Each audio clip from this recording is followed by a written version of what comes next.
The Fatal Strand by Robin Jarvis. Read by Nicholas Grace.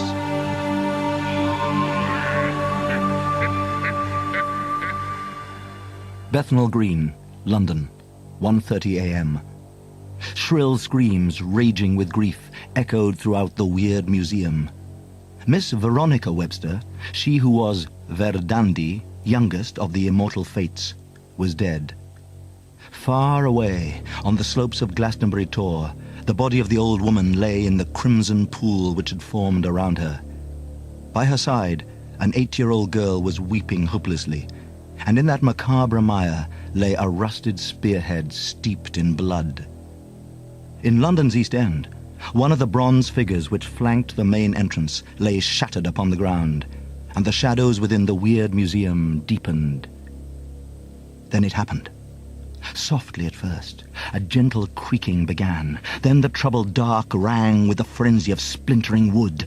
A yelping, pig-like squeal spiked through the black gloom, and with one last straining effort, the creature was free. A hiss of exultation steamed from its mouth, and it dropped to the floor. For a moment, the small imp paused, its tail switching from side to side. Then it scurried through the shadows, repeating a single word. "Gorgus! Gorgus! Gorgus!"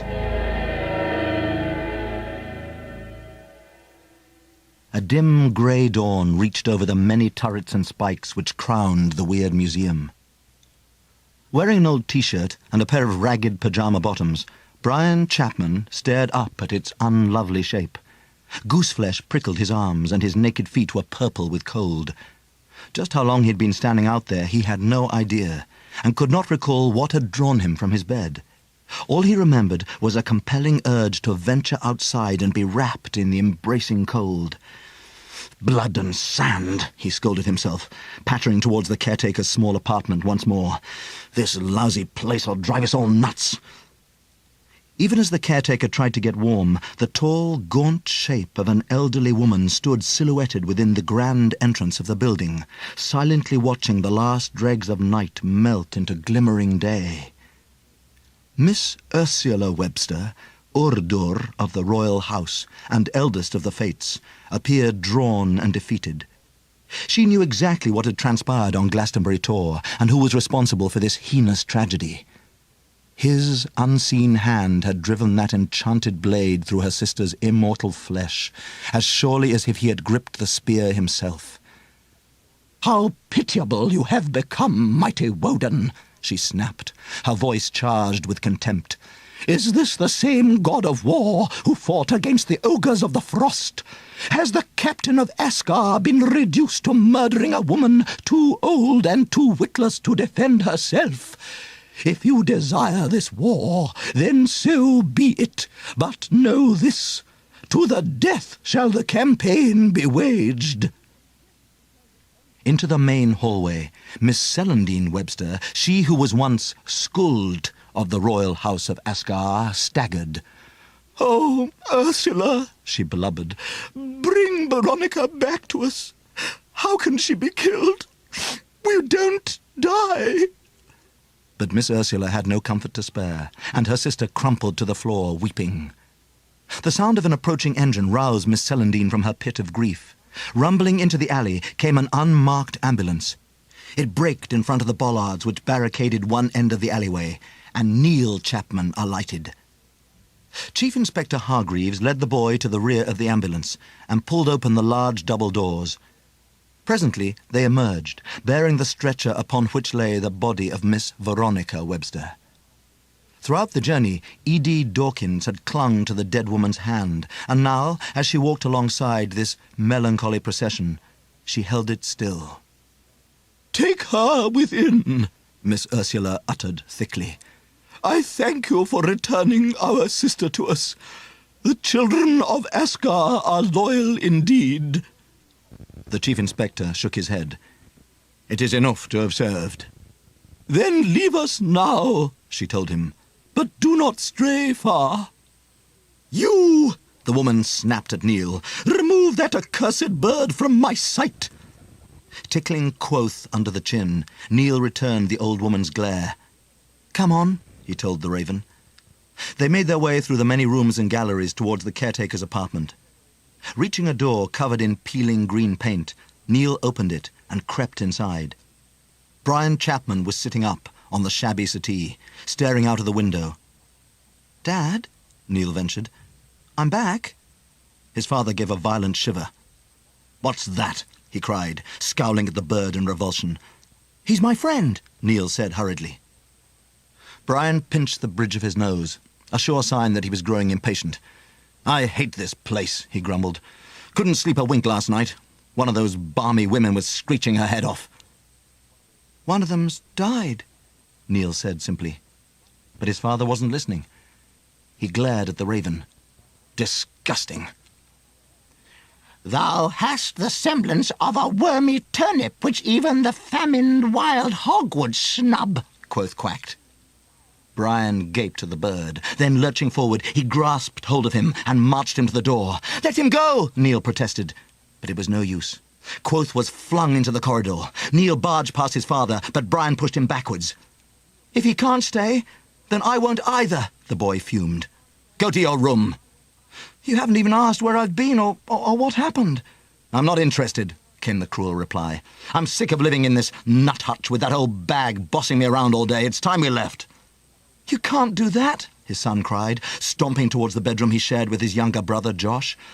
"You never stick with anything."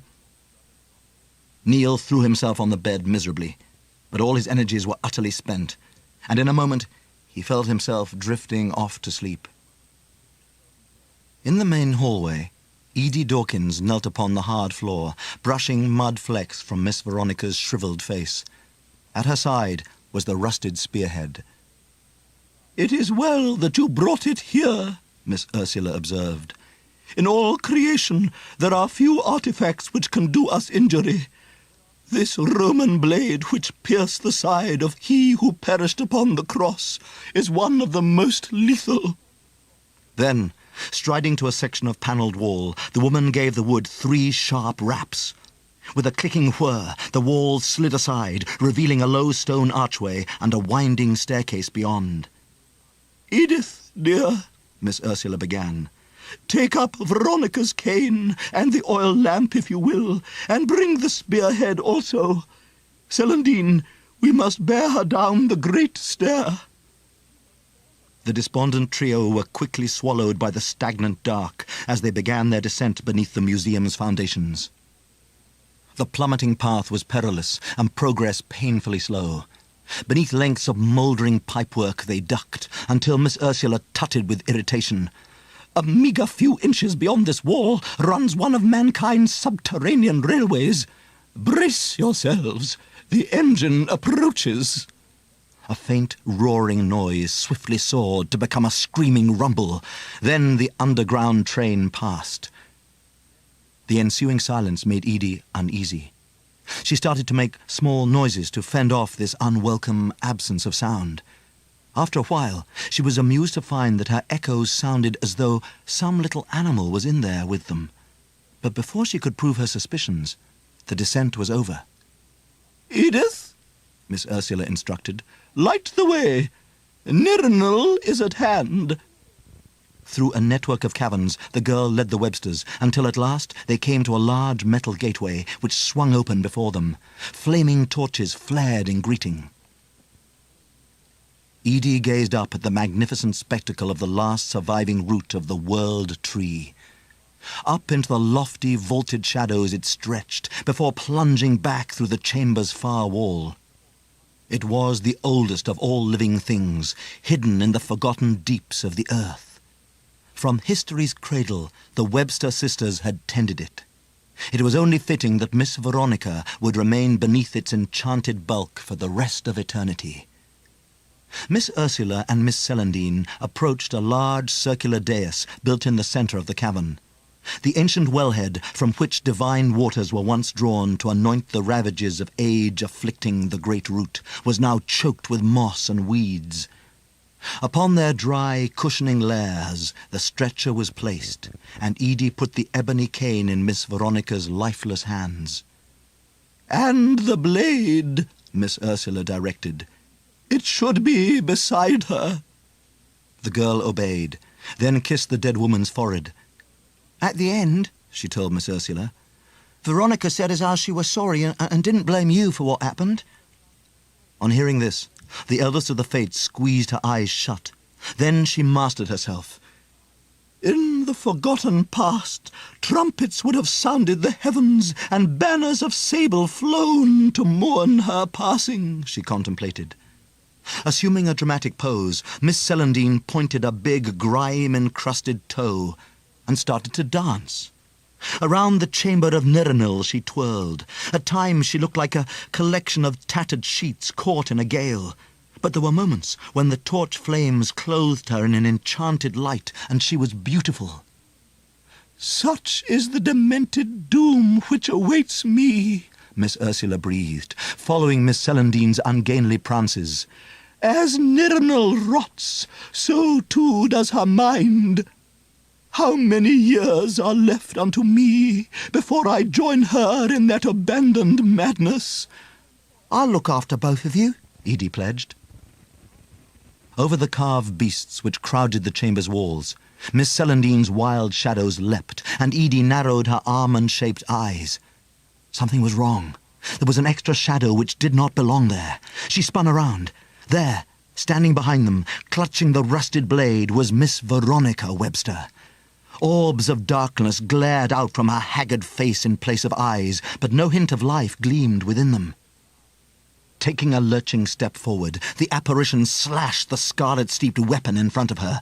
"Do not look at her!" Miss Ursula cried. "That is not my sister! A foulness is in possession of her body!" At the gateway, Miss Celandine staggered to a standstill.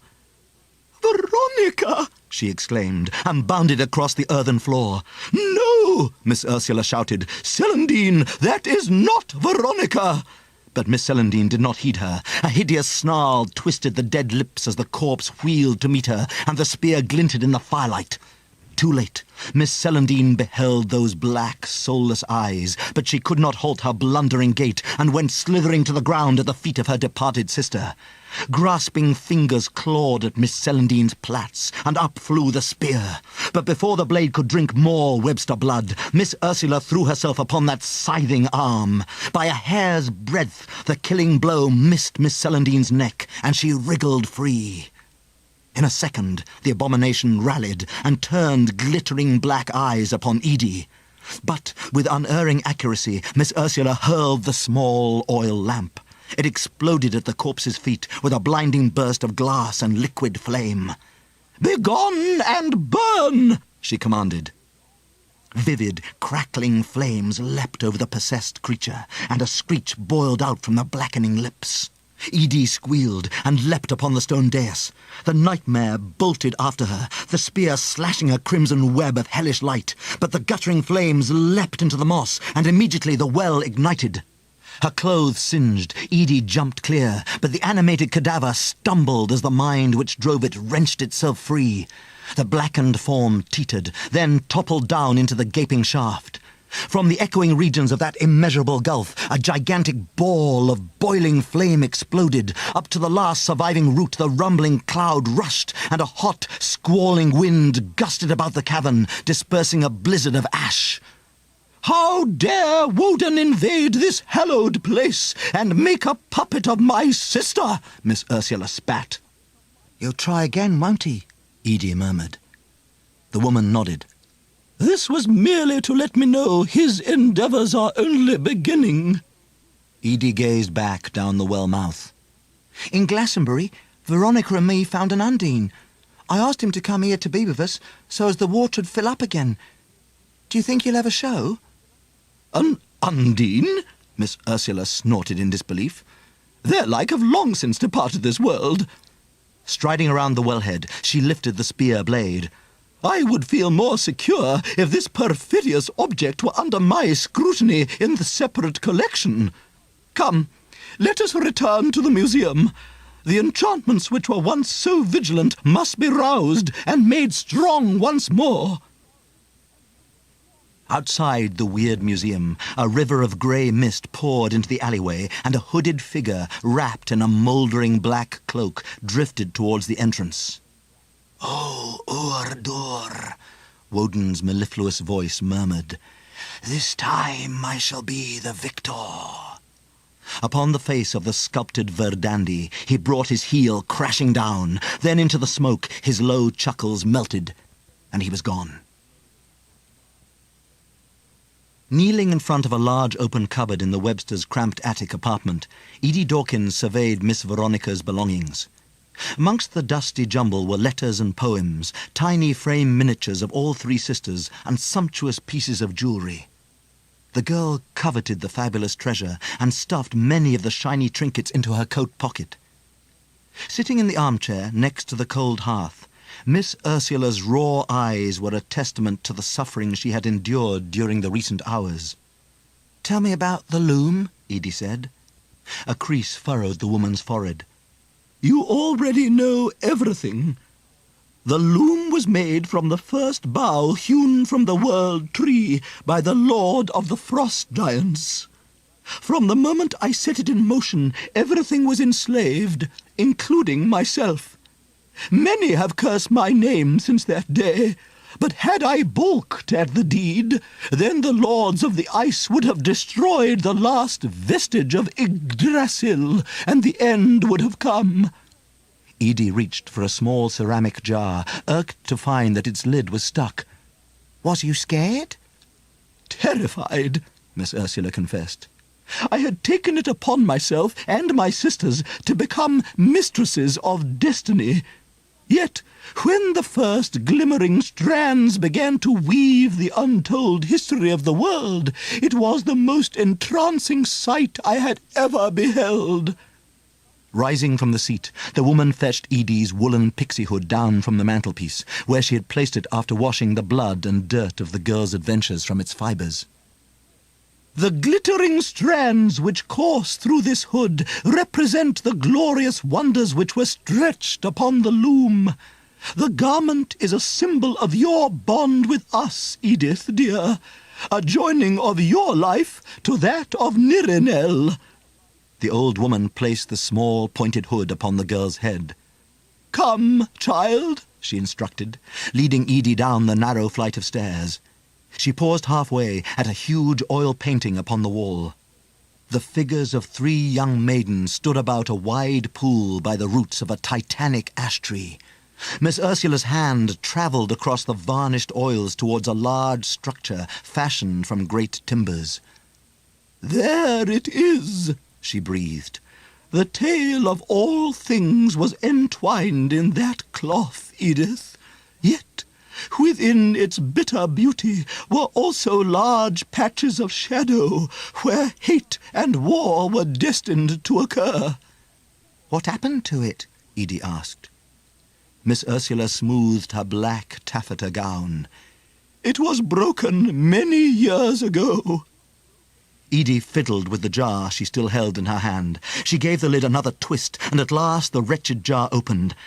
A foul-smelling ointment filled the small vessel. At her side, Miss Ursula looked up sharply. "Come, Edith. The one I have sent for arrives. We must greet him." Edie had not heard anything, but she knew that the eldest of the Websters was attuned to the vibrations of this mysterious building. She hurriedly followed Miss Ursula, shoving the jar into her pocket with the rest of her magpie finds. Neil Chapman had slept deeply for a couple of hours, but woke suddenly at 6:15. His little brother Josh was still fast asleep. Climbing out of bed, he dragged on some clean clothes and silently left the apartment. He found Quoth roosting in the fossil room. At that moment, a sudden pounding resounded within the museum. "Fie!" Quoth squawked in alarm. "The hammers of the underworld doth strike." "I think it's just someone at the door," the boy chuckled. The bird stared at Neil with dozy happiness. "Squire Neil," he croaked. "Good morrow." Neil stroked the bird's featherless head. "Good morning. I'm sorry about what happened last night." He held out his arm for Quoth to climb up to his shoulder. "We'd better see who that is." Through the collections they hurried until they came to the main hallway. Neil pulled the great oaken door open. To his surprise, he found an elderly, bespectacled man waiting upon the step. "Austin Pickering, ghost hunter," The man beamed genially and held out his hand. Neil shook the proffered hand, quite bemused. "If you would be civil enough to allow the gentleman inside," a clipped voice rang out from the hallway. Upon the stairs, looking as regal as any empress, Miss Ursula Webster stood gazing down on them. In contrast, Edie's face was smudged with dirt, and holes gaped in her woolen stockings. Half closing his eyes, Austin Pickering stepped over the threshold and drew a deep, rapturous breath. "I never dreamed," he sighed. "You admire my museum?" Miss Ursula said. "From the many letters I have received from you, I would have been sorely disappointed if you had not felt the pulse of life which courses through this building." "Pulse of life?" the man spluttered. "Madam, it is the pain of the anguished dead which I feel. How many trapped souls are locked in here?" "That will be for you to discover," Miss Ursula told him. "The caretaker's son shall guide you around the museum. If there are tormented souls locked in here, you have my permission to do whatever you please with them." The woman ascended to the first floor, and Edie capered after her. Austin Pickering winked at the raven sitting upon the boy's shoulder. "That's a dandy specimen you've got there, lad," he said. "He that be a foe of beauty is an enemy of nature," Quoth retorted. The man laughed. "A long time I've been waiting to get inside this place," he declared, "but I wasn't counting on a talking raven to be my first surprise." "What you said about there being trapped souls in here," Neil said, do you mean it's haunted?" "Can you doubt it?" Mr. Pickering cried. "From the moment I stepped inside, I felt the torture of those who should have crossed over, but are still bound to this world. This place has known untold deaths during its different roles throughout the ages." I know that it used to be an insane asylum."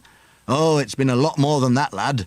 Orphanage, workhouse, before that a pest house, and going even further back, a hospital for lepers." Neil's morning was taken up showing Austin Pickering around. Whilst they were in the Roman gallery, Miss Celandine came romping in, dressed in faded ruby velvet. But as soon as she saw Neil and the old man, she fled back the way she had come. "She's not all there," Neil explained. They climbed the stairs to the first floor, where great glass cases covered the walls of a long passage. Stuffed baboons swung from arranged branches, and hyenas with frozen snarls looked incongruous next to an overstuffed walrus.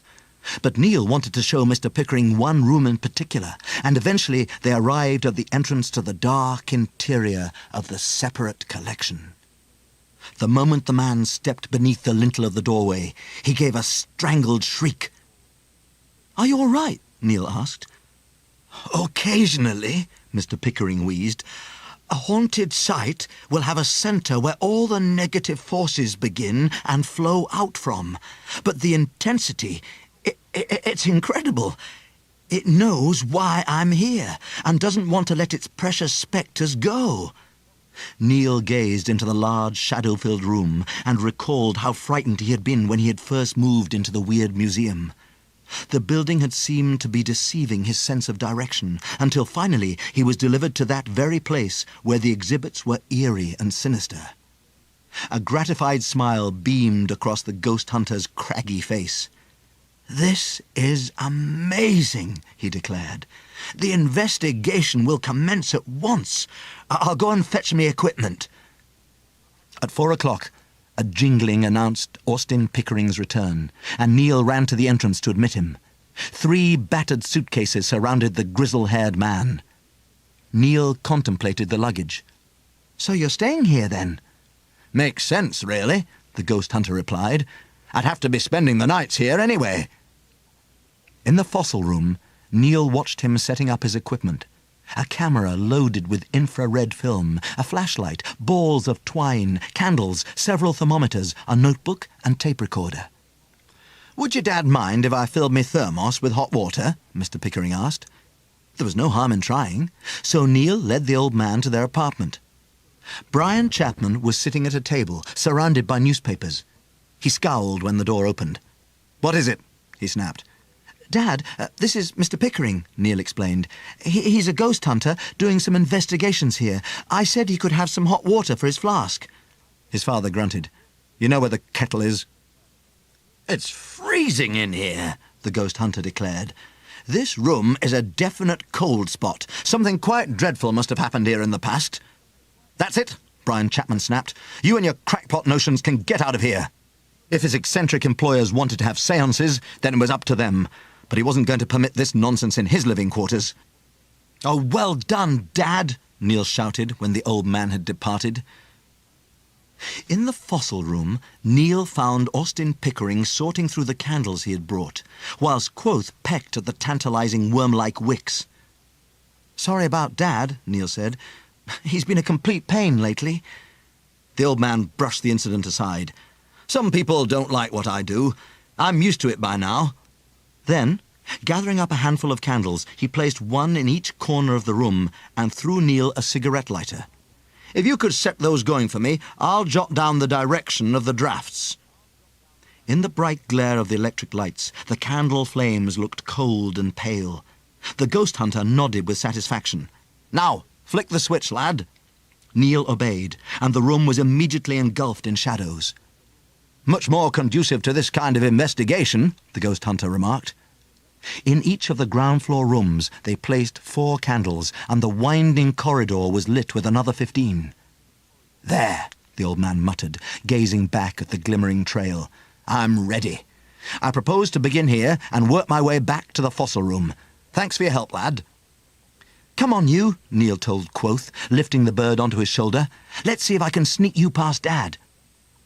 Passing through the Roman gallery, a sudden tremor of apprehension juddered through the raven's body.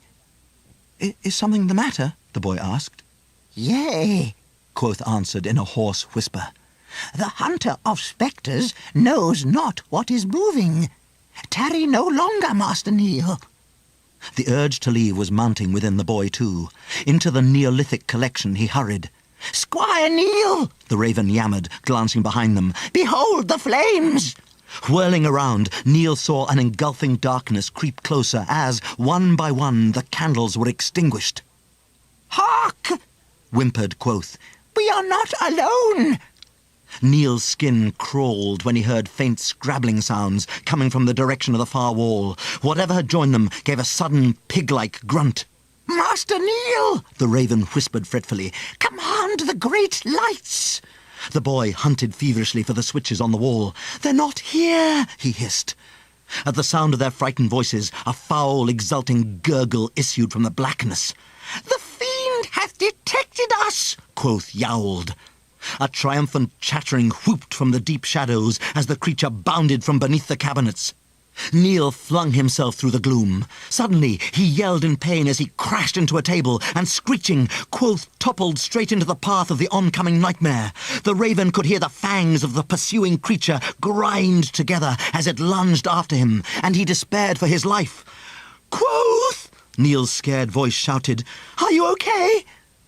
At the sound of the boy's voice, the menacing apparition slapped the ground with its splayed claws and bounded away. Squire Neil, the raven shrieked. Where the demon? 'Tis thou it seeks! The boy pelted forward, but launching its squat form from the ground, the small, misshapen figure leapt. Neil howled as powerful claws pinched and squeezed.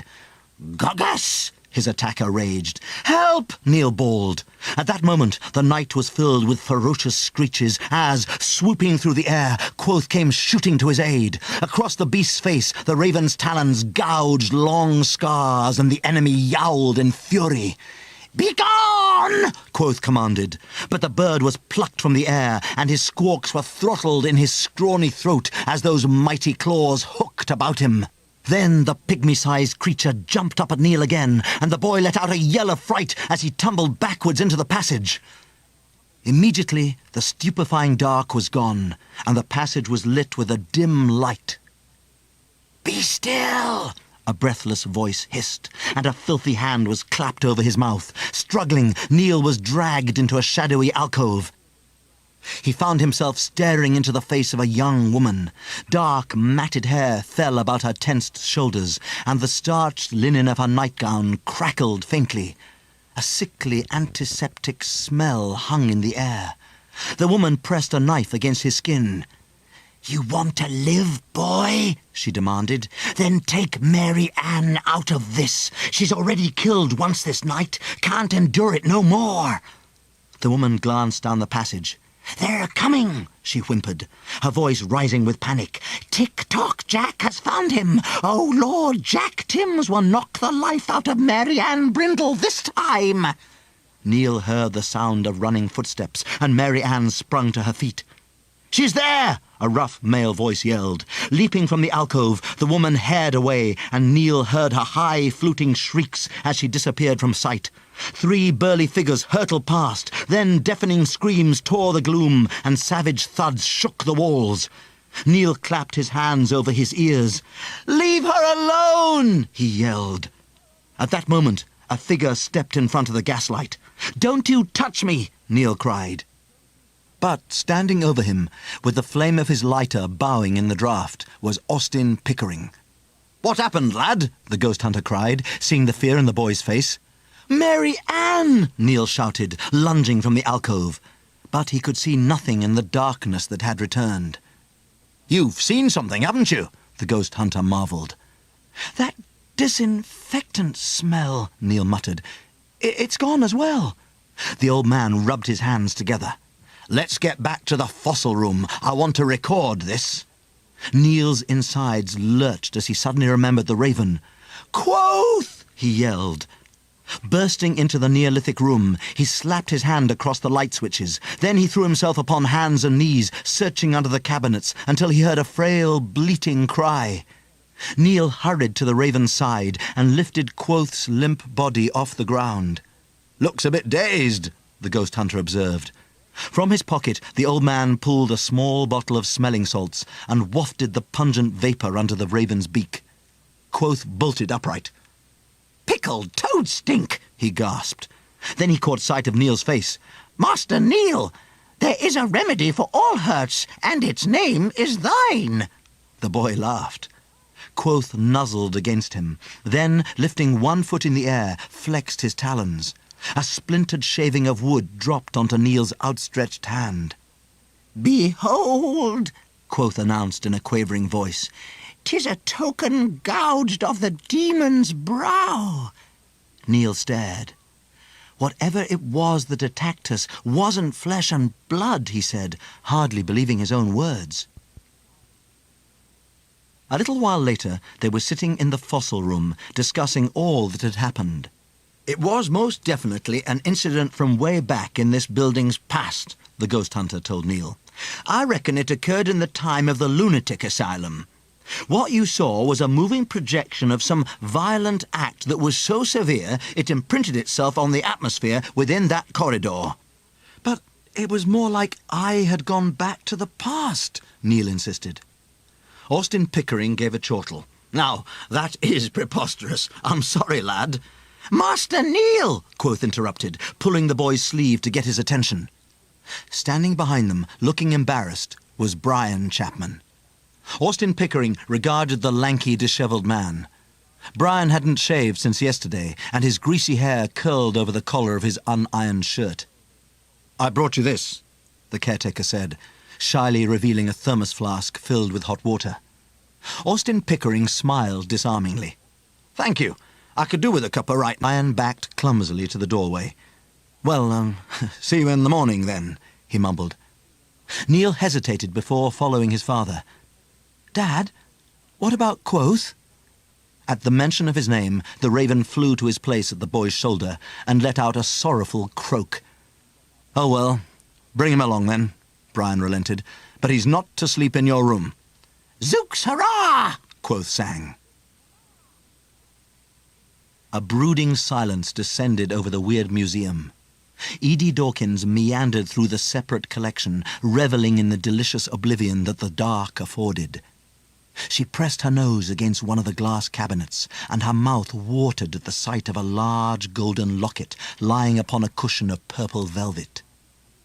"It contains the heel bone of Achilles," Miss Ursula's voice sounded at the entrance to the Egyptian suite. "Soon you will know the history of each exhibit. Remember that you are to succeed my sister and I as custodian of these precious and perilous objects. Ask of me what you will before my mind collapses into the dementia of Celandine and Veronica before her." Peering into the recess of another case, Edie inspected the contents. Balanced upon a granite plinth was a great globe of worn leather. Big football? Edie speculated. "It is nothing of the kind," Miss Ursula upbraided her. "It is the Eye of Balor. Entire armies fell before its destroying gaze." "Caw," Edie mouthed. "That is why it was entrusted into my care. Sealed within that orb of gnarled hide and rigid vellum, it is still as deadly as ever." Edie gave a wicked cackle. Then she darted across the room to where a column formed the pedestal of a shapely foot sculpted in ivory. Where's the rest of it? She demanded. But a sudden sharp breath caused her to forget her question. "Can you sense it, Edith?" Miss Ursula gasped, her voice trembling with excitement. "The museum awakes!" Whirling around, the old woman let out a peal of giddy laughter.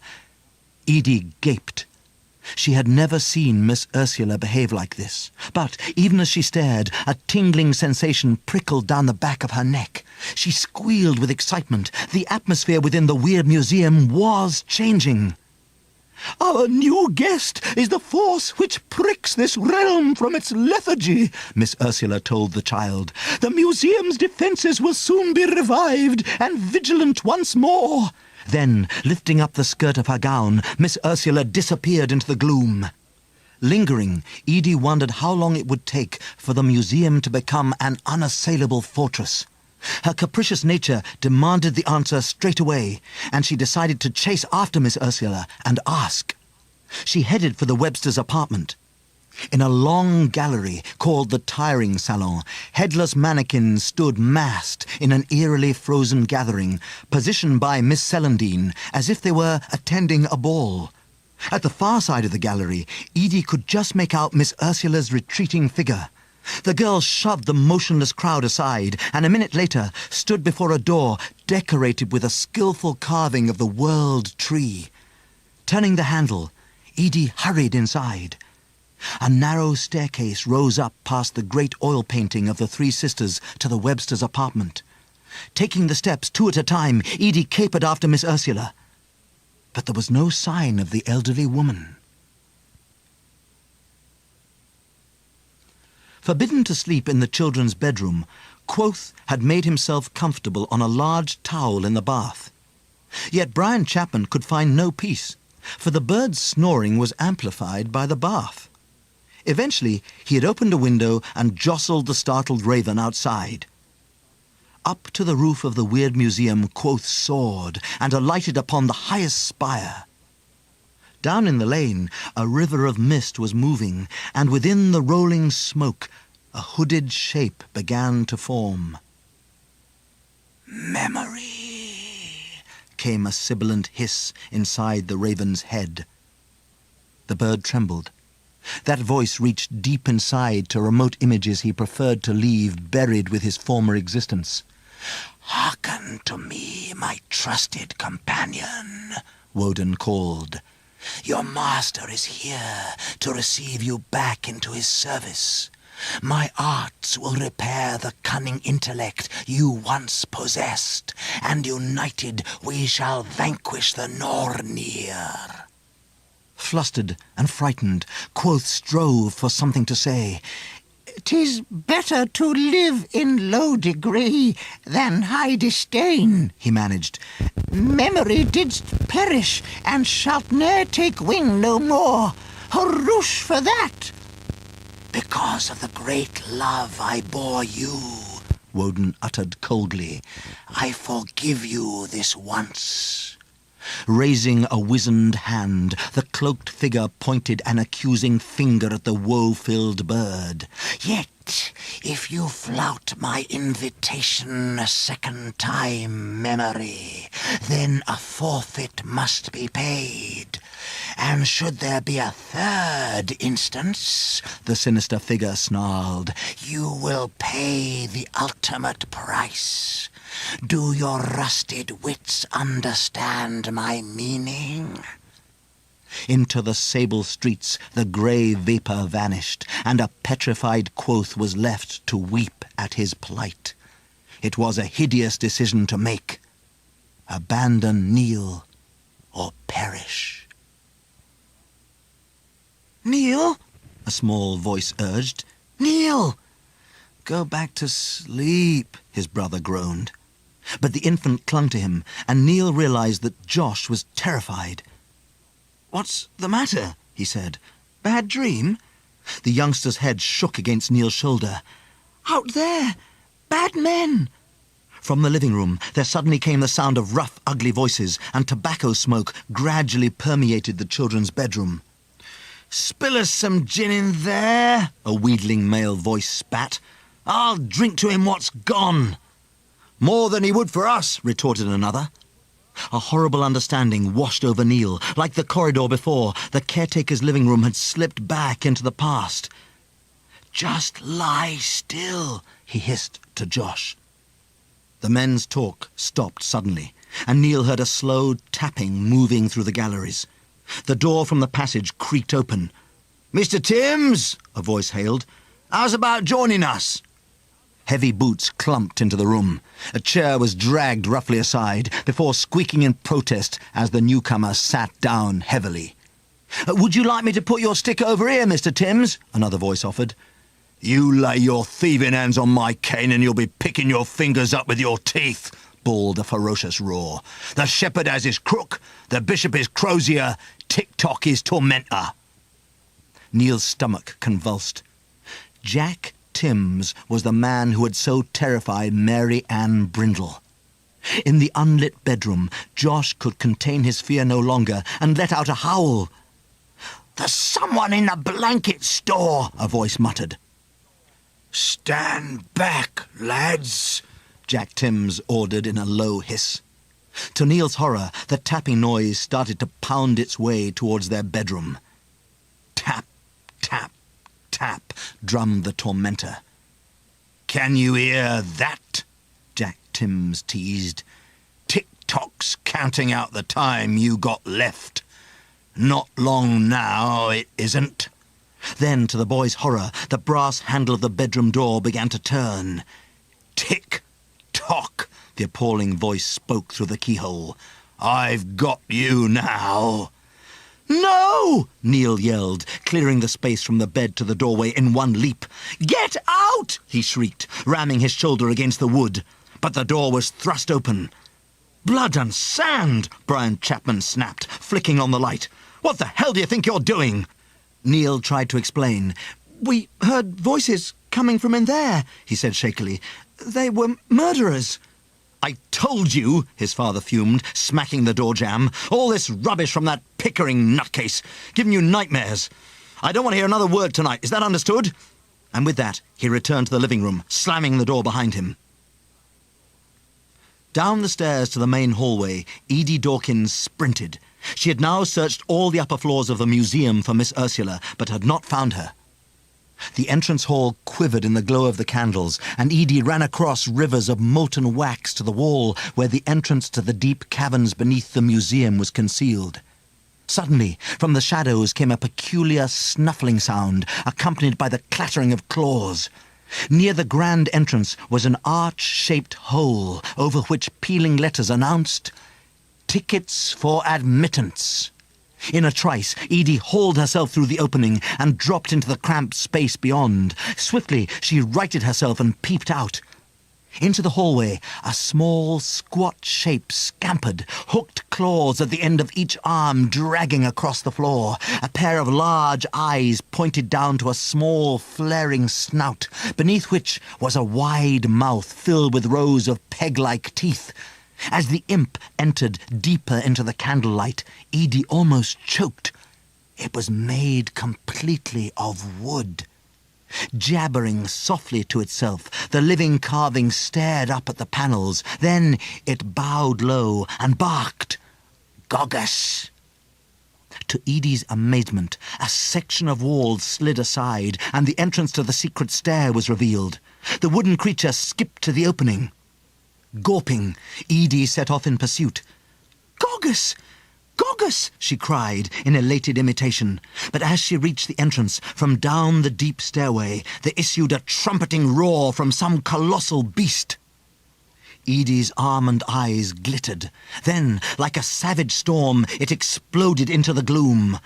Pawing the dark, silver hooves bruised the ruptured air, and a great stag snorted its awesome presence. Fierce flames blazed in its huge amber eyes, and into the wooden panels its immense branching antlers tore. Then, kicking its glimmering hooves, the stag thundered down the corridor.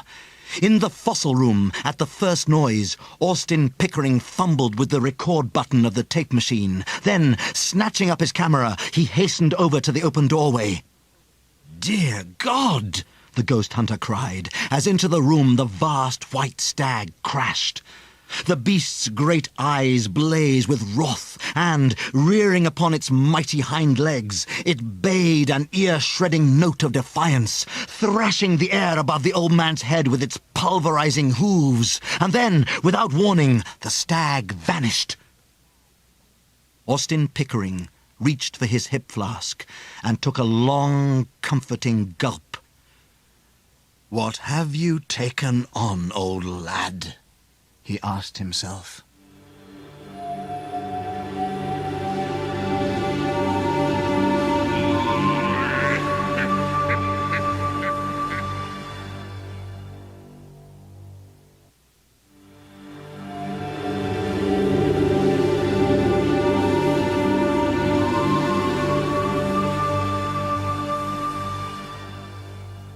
The long night crawled into the early hours, and, in the walled courtyard, Woden gazed up at the Wyrd Museum. In permitting the binding years to be unravelled, Urdor has chosen both the board upon which the battle will be fought, and the pieces also, he whispered. Thus shall I choose the one who will serve me and bring about her lasting doom. He raked a withered hand through the chill air, and the courtyard began to flicker and change. The cement evaporated, exposing uneven flagstones, and the boards which covered the gateway dropped off their nails, revealing wrought ironwork. Into the light of a Victorian gas lamp, a burly figure lumbered, carrying a gnarled, club-ended stick. "I'll school it to them crazies tonight," he promised himself as he turned a key in the lock and heaved the squealing gate open. "Wake up, you dribblers," he shouted. "Time's come for one of you." "Jack Timms," called a soft voice. Immediately, Jack reeled about, his greatcoat whirling as he swiped the tormentor through the shredding mist. "Who's back there?" he bawled. A tall, cloaked figure stepped out into the gaslight and lifted a withered hand. Immediately, the tormentor flew from the brute's fist. High into the air it soared, spinning and twirling. "What you done?" Tick-Tock Jack asked, not taking his eyes from the whirling cane in the sky. "It is but a paltry testament of my strength," Woden whispered. "If you consent to be directed by me, then you shall name your reward."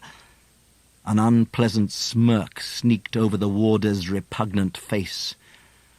"I know the work you're speaking of," he snickered.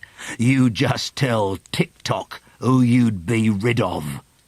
"Then we understand one another," Woden murmured. "With your help, Jack Timms, I can invade the very heart of the Nornir's domain.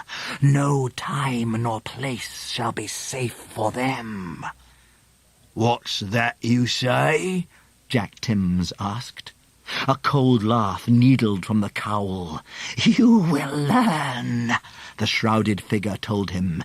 "You are my agent now, and you will be sent whither I will it." High above, Tick-tock Jack's cudgelling cane ceased its uncanny tumbling and plunged back to the ground, clattering over the flagstones. "The sisters and their allies have no hope now," Woden murmured. It was a bitterly cold morning that Neil and Josh awoke to. They shambled into the living room where Brian Chapman was preparing breakfast. "Has Quoth had something to eat?" Neil asked, wiping the drowse from his eyes. "No. Look, Neil, that germ-ridden thing was making such a racket that I put him outside," his father mumbled. "You did what?" Neil ran to the back door and out into the courtyard. The cold air bit into his lungs. "Quoth!" he called. Presently he heard a mournful croaking in the sky, and the black, ragged shape of the raven tumbled through the air. Neil held out his arm as the raven came swooping down. Quoth was icy to the touch, and his beak chattered uncontrollably. "Let's get you inside," the boy said, hurrying to the door. A little later, while Neil changed into his school uniform, a pampered Quoth ate a hearty sausage breakfast under the disdainful gaze of Brian Chapman. Neil slung his schoolbag over his shoulder. Then, taking the raven with him, he left the caretaker's apartment. "I'll be back this afternoon. Think you can stay out of trouble till then?" Quoth nodded. A slight frown scored Neil's forehead. The raven was unusually quiet today. In the fossil room, Austin Pickering was poring over a fusty-looking book. Beside him were 10 other volumes of differing sizes. "Records and registers," he announced when he heard the boys approach. "What a treat you missed last night," he grinned. Not giving Neil a chance to speak, he pressed the play button of the tape recorder, and the room suddenly blared with the tremendous bellowing of the huge white stag. "It smashed the floorboards!" he shouted above the din. Neil stared at the damage. "Looks like that ghost was pretty substantial as well." The old man jiggled his eyebrows. "Exactly. I can't begin to understand the phenomenon." He returned to the heap of books. "I'm going to read through as many of these as I can." "You'd better check up on someone called Jack Timms," Neil told him, and gave him a brief account of the diabolic conversation he and Josh had overheard. "Well, I call that an amazing first night's work," the old man declared, then added, "Your friend seems a mite downcast this morning."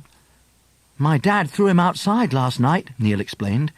"Well, he can stay with me today if he likes," the old man offered. Neil scratched the raven under his beak, and Quoth pressed against him. "Best the new friend than the old foe," he cawed under his breath. "I'd better get going," Neil announced. "I'll be back about 4. The windows of the separate collection were crusted with ice. Miss Ursula Webster stared at the broken pane, an air of resignation about her. "Not long," she whispered. "Let my mind be mine till then." "Ursula," a young voice called, "where did you go last night?" The woman turned archly. "You shall have to discover that for yourself, Edith dear," she said cryptically. Edie pouted. Then the excitement of the previous night bubbled up within her. "I saw a big horse with a tree on his head," she babbled. "You saw the stag?" Miss Ursula murmured. "Tell me about it," Edie urged. "And about the Goggus as well." But Miss Ursula's face assumed an obstinate reticence. "I really must be more firm with the caretaker," she said, avoiding the child's questions. "That broken window must be repaired without delay. I shall go and give him my instructions. Good day, Edith." Edie watched the old woman depart. "Has Ursula gone?" wittered a meek voice. Peeping around the entrance to the Egyptian suite was Miss Celandine. "I wanted to ask if I may go dancing again," the old woman simpered. "Do you think Ursula will allow it?" "I'll let you go dancing," Edie promised. A toothy grin flashed across Miss Celandine's face. "You are a darling," she cried. "Tell me about the stag," Edie asked, taking hold of the old woman's large, leathery hands. Miss Celandine foraged inside her memory. were 4 of them," she eventually uttered. "Beautiful, snowy white creatures. They were with Nirinel long before us. It was they who carried the loom from the court when the ogres of the cold destroyed the poor world tree." "What happened to the loom?" Edie asked. "I was told to mend the window," a man's voice intruded. Edie whipped around and saw to her annoyance Brian Chapman standing in the doorway with his toolkit in his hand and Josh at his side. "I must go!" Miss Celandine cried, and fled from the separate collection. Edie glared as Brian advanced to the broken pane. "It's mine, all this," she told him. "You're welcome to it," Neil's father answered.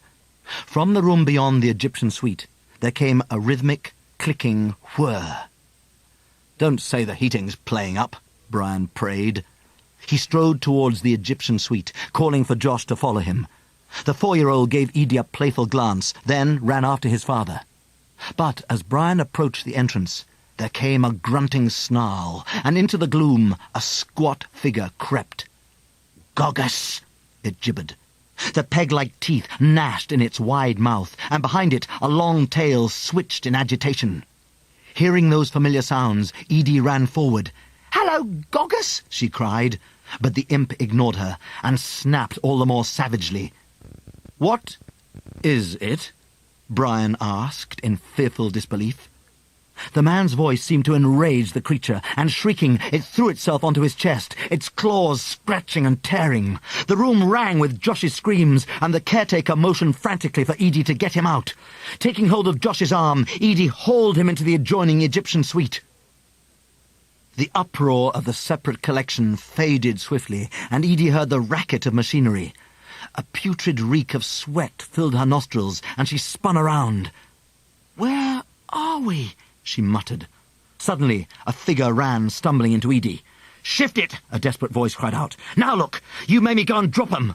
The scrawny boy fell to his knees, retrieving the precious food scraps he had lost. "Muzzle that tight, can't you?" he rapped, indicating Josh. "You want the beadle after me? If he tells old Snotter, that's the end of Ned Billet." "He won't shut up," Edie answered. "Get you in here," the boy told her anxiously, pushing open the door. Taking hold of the wailing Josh, Edie found herself in a dingy room. She gazed about her, amazed. Even Josh ceased his shrieking and stared. In place of the display cabinets, clattering looms filled the room. The poverty of the weavers was painfully apparent, and in dazzling contrast to the sordid surroundings, the fabric strung on the frames shimmered richly. Edie's instincts told her that this was a scene from the museum's past. Closing the door, Ned Billet hurried to the far corner, where a haggard woman sat, jolting back and forth, slave to her loom. "Hold off a while and eat a bite," he said. "You'll end up joining Father if you don't." Coughing, Mrs. Billet took a small bruised apple. Suddenly, the door was kicked open, and into the festering room stormed a heavily built man. Ned dived under his mother's loom. A revolting leer contorted the man's red, swollen face, and his rodent eyes slid malignantly from one broken soul to another. "Where is he?" the lout roared, swaggering towards Ned's mother. "I haven't seen our Ned all day," the frail woman lied piteously, seized her face in his grimy fingers and squeezed. Beneath the loom, Ned heard his mother's whimpering cry, and he kicked the man hard in the shin. "Get your filthy paws off her!" he shrieked. "Run, Ned!" his mother called. "I'll beat the life out of you!" the man cursed. Between the looms, the boy darted and ducked. In the corner of his eye, he saw the man gaining on him. Suddenly, a huge hand gripped one of the boy's spindly legs. "Got you!" the man spat. Her eyes blazing, Edie flung herself forward, and clutching hold of the overseer's clammy hand, sank her teeth deep into the flesh.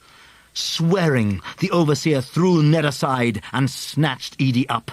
"Scarper!" she shrieked to Ned. "This pot-belly can't hurt me!" A sly gleam shone in the man's ratty eyes.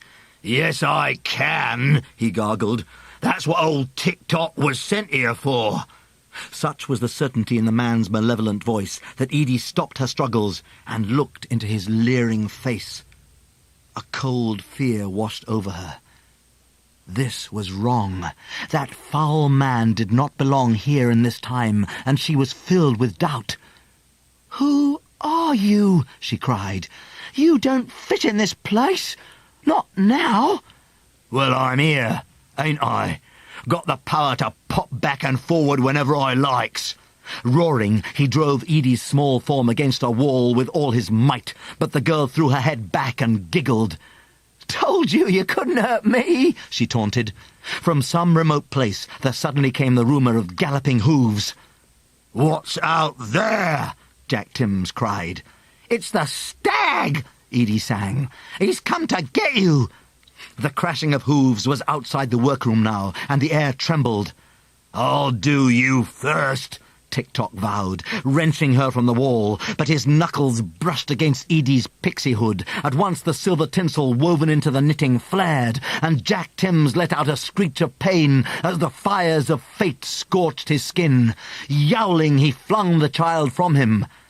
Suddenly the door buckled as terrifying blows rained down upon it. Edie dashed to Josh, and yanking him by the arm, headed for the splintering door. It snapped in two, and the clamour of the stag thundered all around.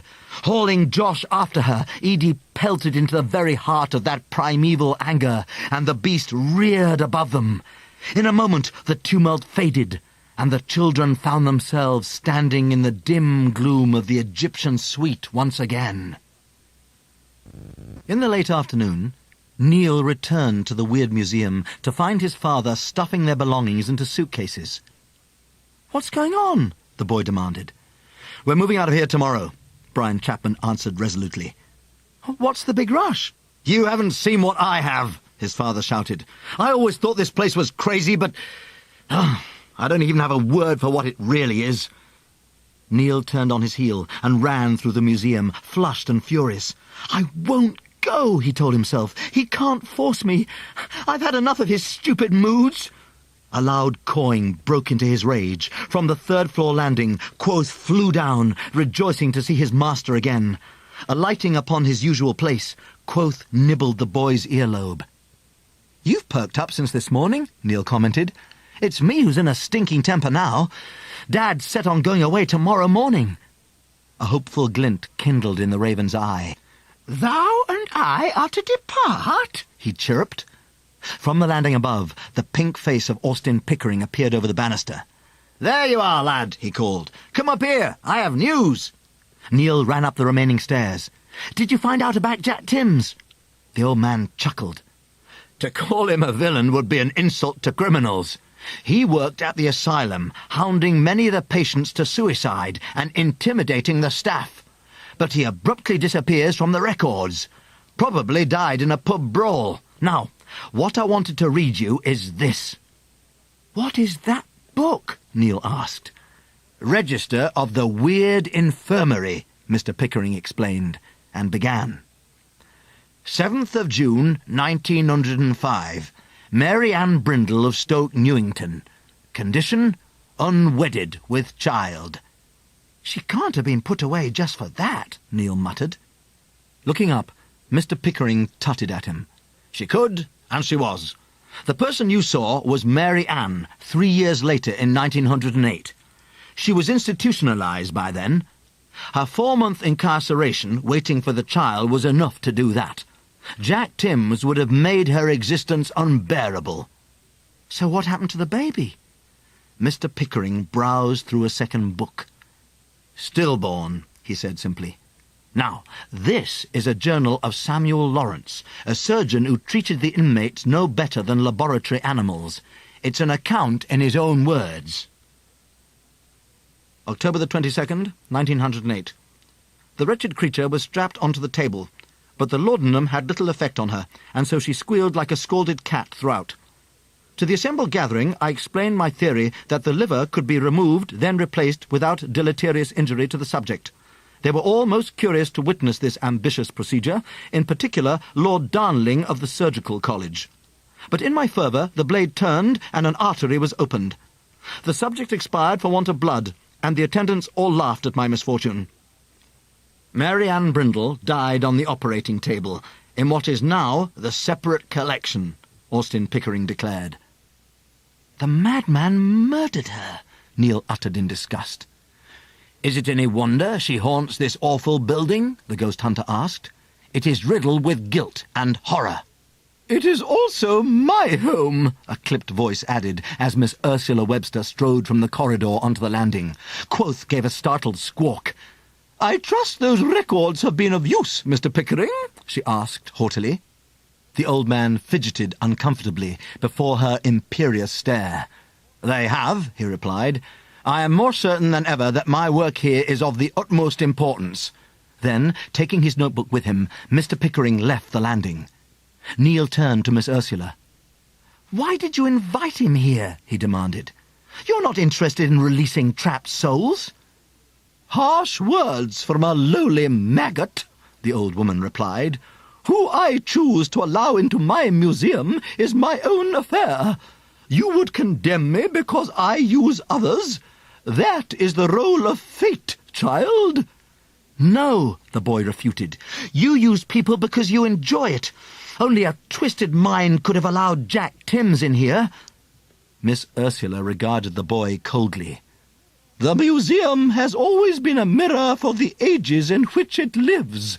"I don't believe you," Neil countered. "You stage-managed everything back then, just as you're doing now. Mr. Pickering's here to do your dirty work, isn't he? Something you daren't or can't do yourself." A twinge of annoyance flickered over Miss Ursula's stony face. "I must check on Celandine," she said, striding to the doorway. "Please," Neil called out. "When you wanted me to go to Glastonbury to bring back Veronica, you said that my thread was caught up in the web of destiny. Am I still part of it?" The old woman spun on her heel. "The strand of your life is bound to the weave more tightly than ever, child," her mocking voice rang out. "You could not escape me, even if you wanted to." In the long, spacious gallery of the tiring salon, Austin Pickering had manoeuvred the costume mannequins to one side of the room. The last of 8 candles he placed on the far side of the room and, setting his lighter to the first wick, took a temperature reading. "Strange," he observed. "Never heard of a whole building turning into one great cold spot." Suddenly, the door which led to the Websters' apartment opened, and Miss Celandine came barging out. "Is there to be more dancing?" she twittered, staring at the assembled rows of dummies. "We had lovely parties in here," she reminisced dreamily. "Where did those days go? I wasn't always foolish when I was young." Watching this muddled, elderly lady mourn for the days of her youth and sanity, a wave of compassion overcame Austin Pickering's usual reserve. He drew himself up to his full height, and holding out his hand to her, said, "Madam, would you do me the honour?" Her lips quivering with emotion, Miss Celandine reached out to the man and rested her hand upon his. A rosemary-scented draught blew into the tiring salon, and the electric light was quenched, leaving only the guttering candles to illuminate the room. The ceiling lifted, rising up to a lofty apex, supported upon sturdy beams, and a great globe of wicker, decorated with cherries and golden pears, was suspended from the rafters. Austin Pickering gaped when the mannequins left their positions against the wall to roam into the centre of the room. The gentlemen sported doublets and jerkins, the ladies tight bodices cut low to reveal creamy skin and jewelled pendants. A look of enchanted bliss shone upon Miss Celandine's face. From the minstrel's gallery, a drum broke into a jaunty rhythm, and before he knew what was happening, the ghost hunter was dragged into the throng. It was a formal dance, and Miss Celandine did it beautifully. Mr. Pickering was soon laughing with sheer delight at the strangeness of it all. Casting his gaze along the aisle of couples to see how poorly he compared with them, he saw 3 figures enter the room. There, in sable silk, was a slightly younger version of Miss Ursula Webster. The striking woman at her side wore a simple gown of white, and her long raven tresses trailed down to her knees, and peering round the beguiling room was Miss Celandine. Austin Pickering stared at her, then swiftly glanced at his dancing partner. There was no doubt about it. They were the same. Yet the new arrival was a fresher-looking reproduction, dressed in ravishing red velvet. At a signal from Miss Ursula, her sisters ran to the dance and were at once surrounded by admirers. Then the eldest of the Fates moved towards the ghost hunter, taking 2 earthenware beakers from the tray of a serving-maid along the way. Austin Pickering dropped out of the dance, and his place was taken immediately. "What the devil's going on?" he asked. The woman held out one of the drinking vessels to him and moved to the edge of the room, away from the merrymakers. "Sup well, Sarah," she instructed. The scent of nutmeg mingled with cloves, spices, and a deep brown ale filled his senses, and Mr. Pickering quaffed down a great gulping draught. "I don't understand any of this," he confessed. "How well your companion enjoys this celebration," Miss Ursula observed. Mr. Pickering gave a chuckle. "Are you playing games with me?" "All of us play games," she said enigmatically. "How else can eternity be endured? Tell me, Mr. Pickering, have you enjoyed this glimpse of our past?" "I'm none the wiser," he said, smiling. "But yes, I have, very much." "That is good," the woman replied. "I wanted you to see that my home is not wholly filled with ugly memories. My sisters and I were very happy here for a long time." The sable silk of her garments shimmered briefly. Then Miss Ursula Webster was dressed in her Victorian evening gown once more, and the intervening ages crept back into her face. "Come," she declared. Escorting Mr. Pickering through the assembled nobles, the old woman traversed the room to Miss Celandine. "It is time," Miss Ursula gently informed her. Her sister whirled about, a regretful ache etched upon her features. Then the music faded, and the laughter died. The electric light snapped back on, and the Tudor vision was gone. Austin Pickering rubbed his dazzled eyes. They were back in the tiring salon, and the mannequins were once more grouped against the wall. Leaning heavily upon her sister's arm for support, the usually sprightly old woman surrendered herself to the crushing ages. Miss Ursula assisted her to the small door which led to the attic. When the ornate door closed behind the 2 sisters, Austin Pickering roared with giddy laughter. Balancing upon the banister, Quoth paced up and down, whilst Neil flicked through the register of the Wyrd infirmary. "So many unexplained deaths," he murmured in revulsion. The raven gave a consoling croak. "Soon as we depart hence, the gladder this cockle shalt be." Neil put the book down.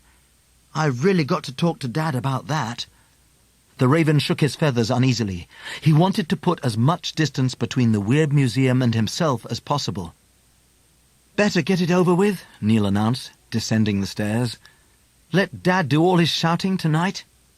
Quoth slid down the polished banister rail after his master. "Don't your brother never stop blubbing?" Edie called, suddenly springing out behind them.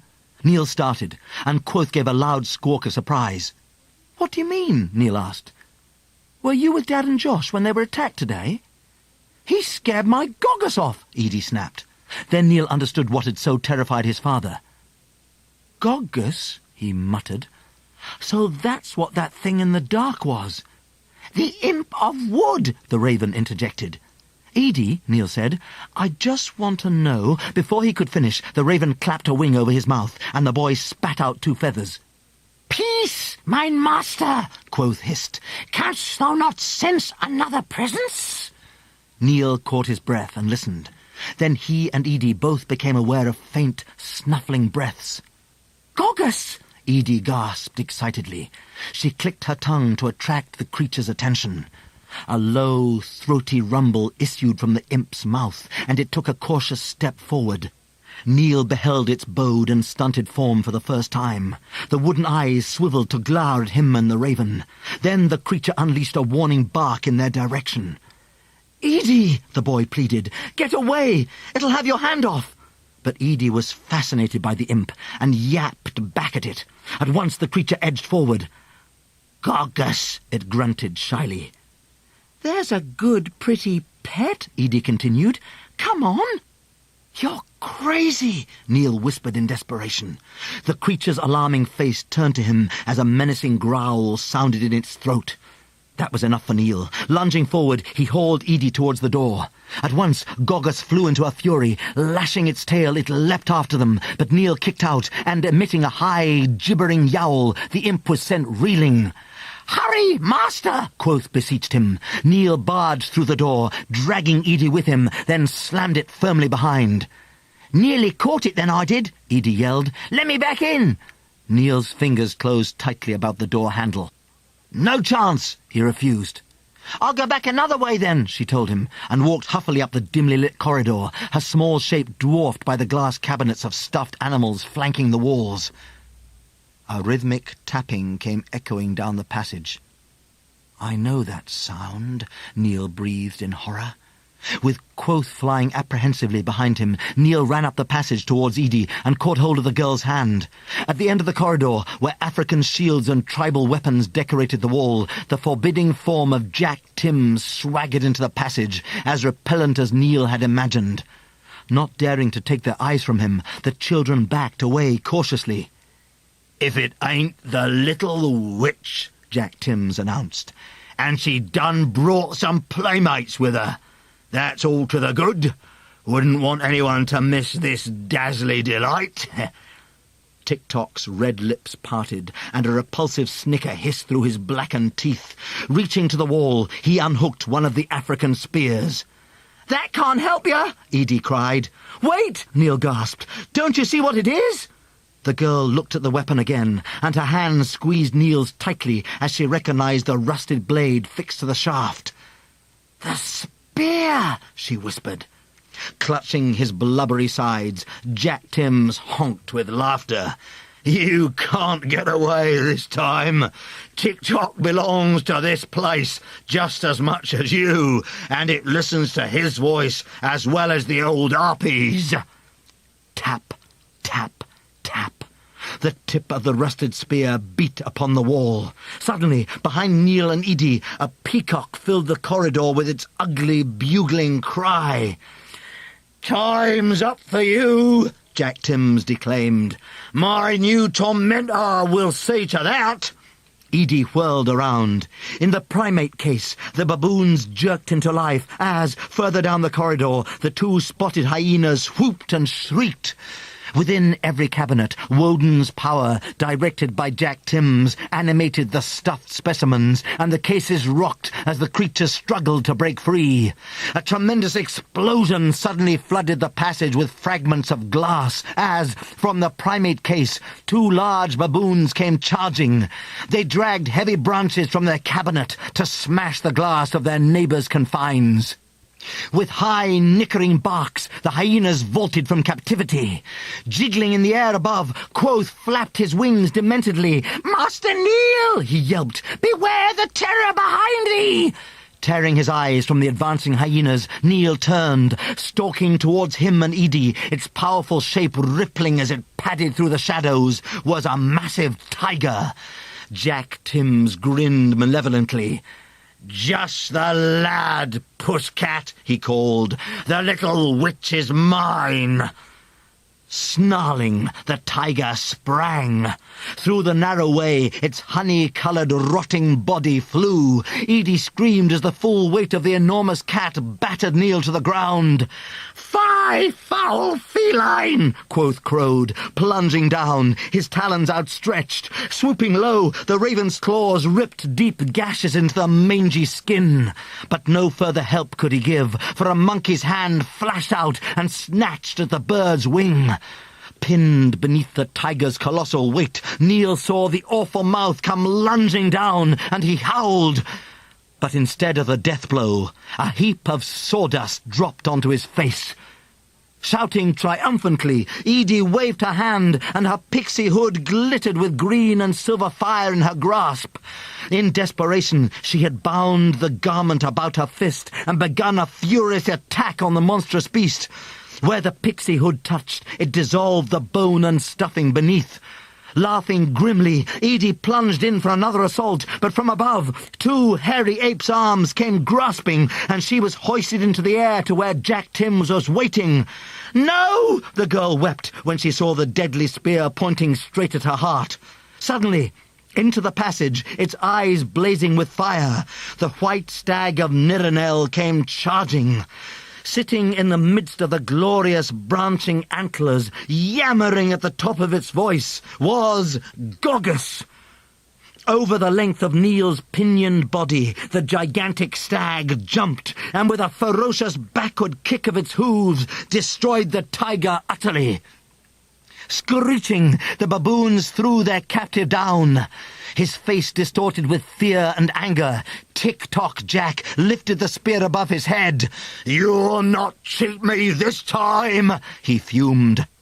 Then the stag reared above Edie, and Gogus launched itself at Jack Tim's face, clawing and biting. From his cruel fingers fell the spear of Longinus, and the worshipful stag stepped over Edie, planting its hooves protectively around her. Shaking its head, the lord of the wild wood bellowed until the remaining crystal display domes fractured into diamond splinters. "It's not over!" Jack Timms yelled, and tearing the wooden imp from his face, he fled into the gloom. At once, the animated animals had the unnatural life ripped out of them. Its creamy coat shimmering, the giant stag sank to its knees before Edie. "I don't believe it," Neil whispered. Smiling, Edie reached out and stroked the dignified creature's muzzle. Then Gogus came scampering to her side. Chattering happily, the wooden imp tugged the girl's coat, then patted the stag's shoulders. Edie giggled. "You want me to climb up?" The imp nodded. Edie reached up to the powerful neck. Scuttling behind, Gogus boosted her up over the firm, muscular shoulders. The stag rose gracefully. Then, with a shake of its splendid antlers, the beautiful creature walked majestically down the corridor. Gogus trotted cheerfully behind, pausing only at the drift of mouldering tiger dust to snatch up Edie's pixie hood. Forgotten in the corridor, Neil and Quoth were left staring. Deliriously happy, Edie sat upon the guardian of Nirenel. Down the stairs her majestic mount strode, and beneath its hooves the carpet disappeared into a sloping hillside. The panelled walls shrank into the surrounding night, whilst, overhead, a dense forest canopy rustled in the breeze. Ahead of them, a wall of grey mist threaded through the forest. Edie took a deep breath. Then into the mist they melted, and the vapour closed silently behind them. Standing amongst the debris that littered the passageway, Neil gazed around him. The register said that Jack Timms disappeared. Well, now we know. He came here, to this time. The raven whined morosely. The gallows god hath lost none of his ancient guile. What better scourge to harry the spinners of the wood than he who knoweth this edifice so well? Trudging through the rubble, Neil stared at the rusted spearhead. "We daren't let Tick-Tock Jack get his paws on this again," he said firmly. Calling for Quoth, the boy strode through the corridor and headed for the landing. In the tiring salon, Austin Pickering looked up when the caretaker's son came bursting in. "What's happened?" he asked. "You're covered in muck and your jacket's ripped." "Had an argument with the tiger." The old man looked at him blankly, but Neil shrugged the remark away. "This is what I wanted to show you," he said, placing the rusted spear upon the table. Austin Pickering peered down at the blade, then slowly passed his palm up and down its length. "There is power in this," he exclaimed. "It's no ordinary weapon, goes back a long way. I sense soldiers, lamenting, death and ruin crawl all over it. Where did you get it?" "Jack Timms had it," the boy answered. We saw him just before." "It would suit that villain down to the ground," the ghost hunter declared. "The spear has a thirst for blood." "That's why I brought it to you," Neil told him. "You're the only one I can trust." "I'd best put the wretched object out of harm's way, then," Austin Pickering muttered. "But before too long this blade will kill again. I feel it." Quoth squirmed. "Do you "No. Who?" Neil managed to utter. Mr. Pickering shook his head. "Only that it's someone under this roof." "Then Dad's right," the boy said. "We should get out, while we still can." "Amen to that," quoth Crowd eagerly. The old man waved him away. "You do that," he called. "Probably a good idea to leave this place far behind." "What about you?" "Oh, I'll be careful. Don't worry," Mr. Pickering answered confidently. Brian Chapman had packed all of their belongings into boxes by the time his son returned. Neil agreed to their leaving, but only if the Raven could accompany them, and Brian promised to decide in the morning. Quoth made himself comfortable in the fossil room, constructing a nest from Austin Pickering's socks. Into the welcoming embrace of sleep the Raven tumbled. With creeping stealth, a delicious warmth infiltrated the fossil room, and the bird became immersed in luscious summer heat. Sunlight beat down upon him, and excited voices were mingled with the neighing of horses. With a great effort of will, Quoth forced his eye open. As far as his eye could see were row upon row of high, round tents. It was the encampment of an immense army. The preparations for a great battle were underway, and strutting cautiously through the grass, Quoth marvelled at how familiar and comforting he found the sounds. By some instinct he headed towards the place where a pall of smoke rose into the sky. Then, in a blinding moment, he remembered. There, in the centre of the vast encampment, standing before a great bonfire, casting herbs into its heart, was a tall, sable-cloaked man, wearing a silver helm over his long, flaxen hair.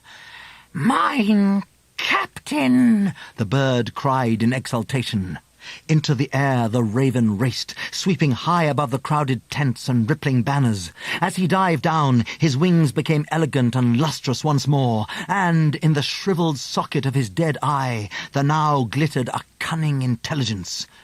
Below, the young figure of Woden, with a second Raven perched upon his cloaked shoulder, smiled in greeting. "Hail, Memory!" he called, as the Raven alighted upon his vacant shoulder. "We did wonder what had become of you, your brother Thought and I." The other Raven gave an acknowledging croak. "Afore the cock crow I didst rise, and here art thou, come past the hour of shortest shadow." Memory snorted. "Best late, ripe and bare, than early bloom and blast." "Peace, my friends," their master intervened. "There are still some hours till dusk, and then to a bitter contest do we ride." Thought hunched his wings. "All father, thy lieutenant is beset with doubt this day. 'Tis many years since the daughters of Asgard didst ride from the fray, when their mother fell before the ogres of the first frost. What forces are theirs to wield now?" "Only the rag-taggle company of those still loyal to the royal house," Woden told him. "Have faith, Thought. Against me the Nornir will fall, and the end of their tyranny will come to pass. Man will be free to choose his own destiny once again, and peace everlasting will stretch over the lands." "I wilt cavort in the loom maiden's gizzards," Memory swore excitedly. His master drew a hand over his dark eyes. "There was one amongst those three to whom my heart did turn," he murmured. "A victory this battle will prove, but no triumph. Now, my friends, fly amongst our forces. Where courage is wanting, inflame with heroes' words." From his shoulders the ravens flew, and the sun gleamed over their wings as they climbed high over the camp. "Brother!" Thought screeched in the lofty airs. "At the first trumpet of war we shall meet on the plain, and fly together into battle." "Together, brother mine!" Memory promised. "Now is the moment come!" Woden yelled, brandishing his sword. Over the encampment Memory raced. Then, beating his wings furiously, the Raven stared down curiously. The bonfire had disappeared, and in its place a tent now stood. What devilment is this? he squawked. He dived down, alighting upon the ground before the entrance. Narrowing his leery eyes, Memory barged in. Sitting in the middle of the tent, a hooded figure sat. Declare thyself, knave, Memory demanded.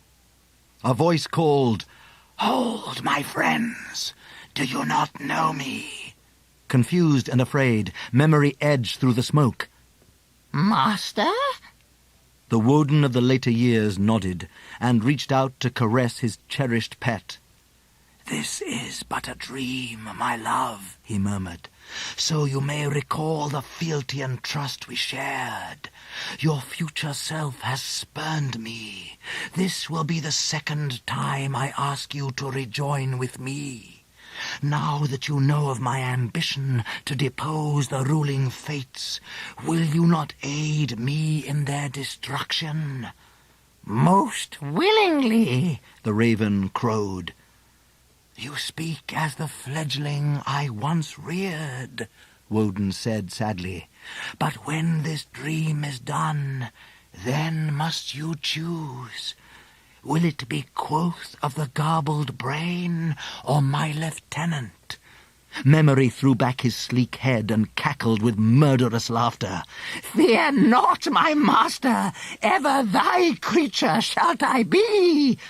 Go, then, the cloaked figure instructed. Prove to me your unbounded love. Awaken.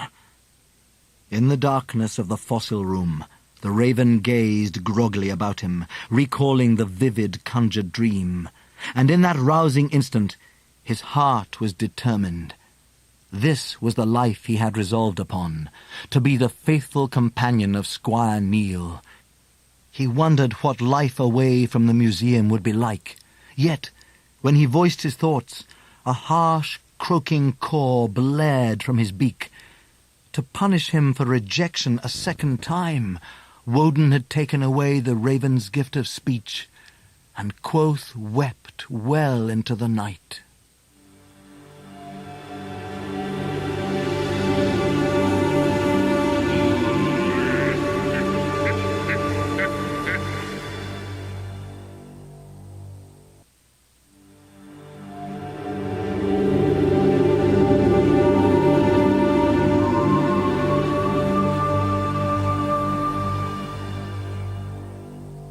Edie Dawkins huddled into her coat as the majestic stag pushed into the greyness around them.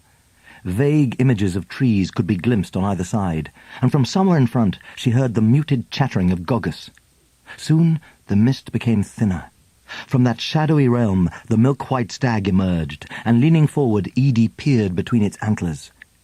A beautiful cloudless summer's night was upon the forest, and ahead was a wide clearing where the figures of 3 women stood.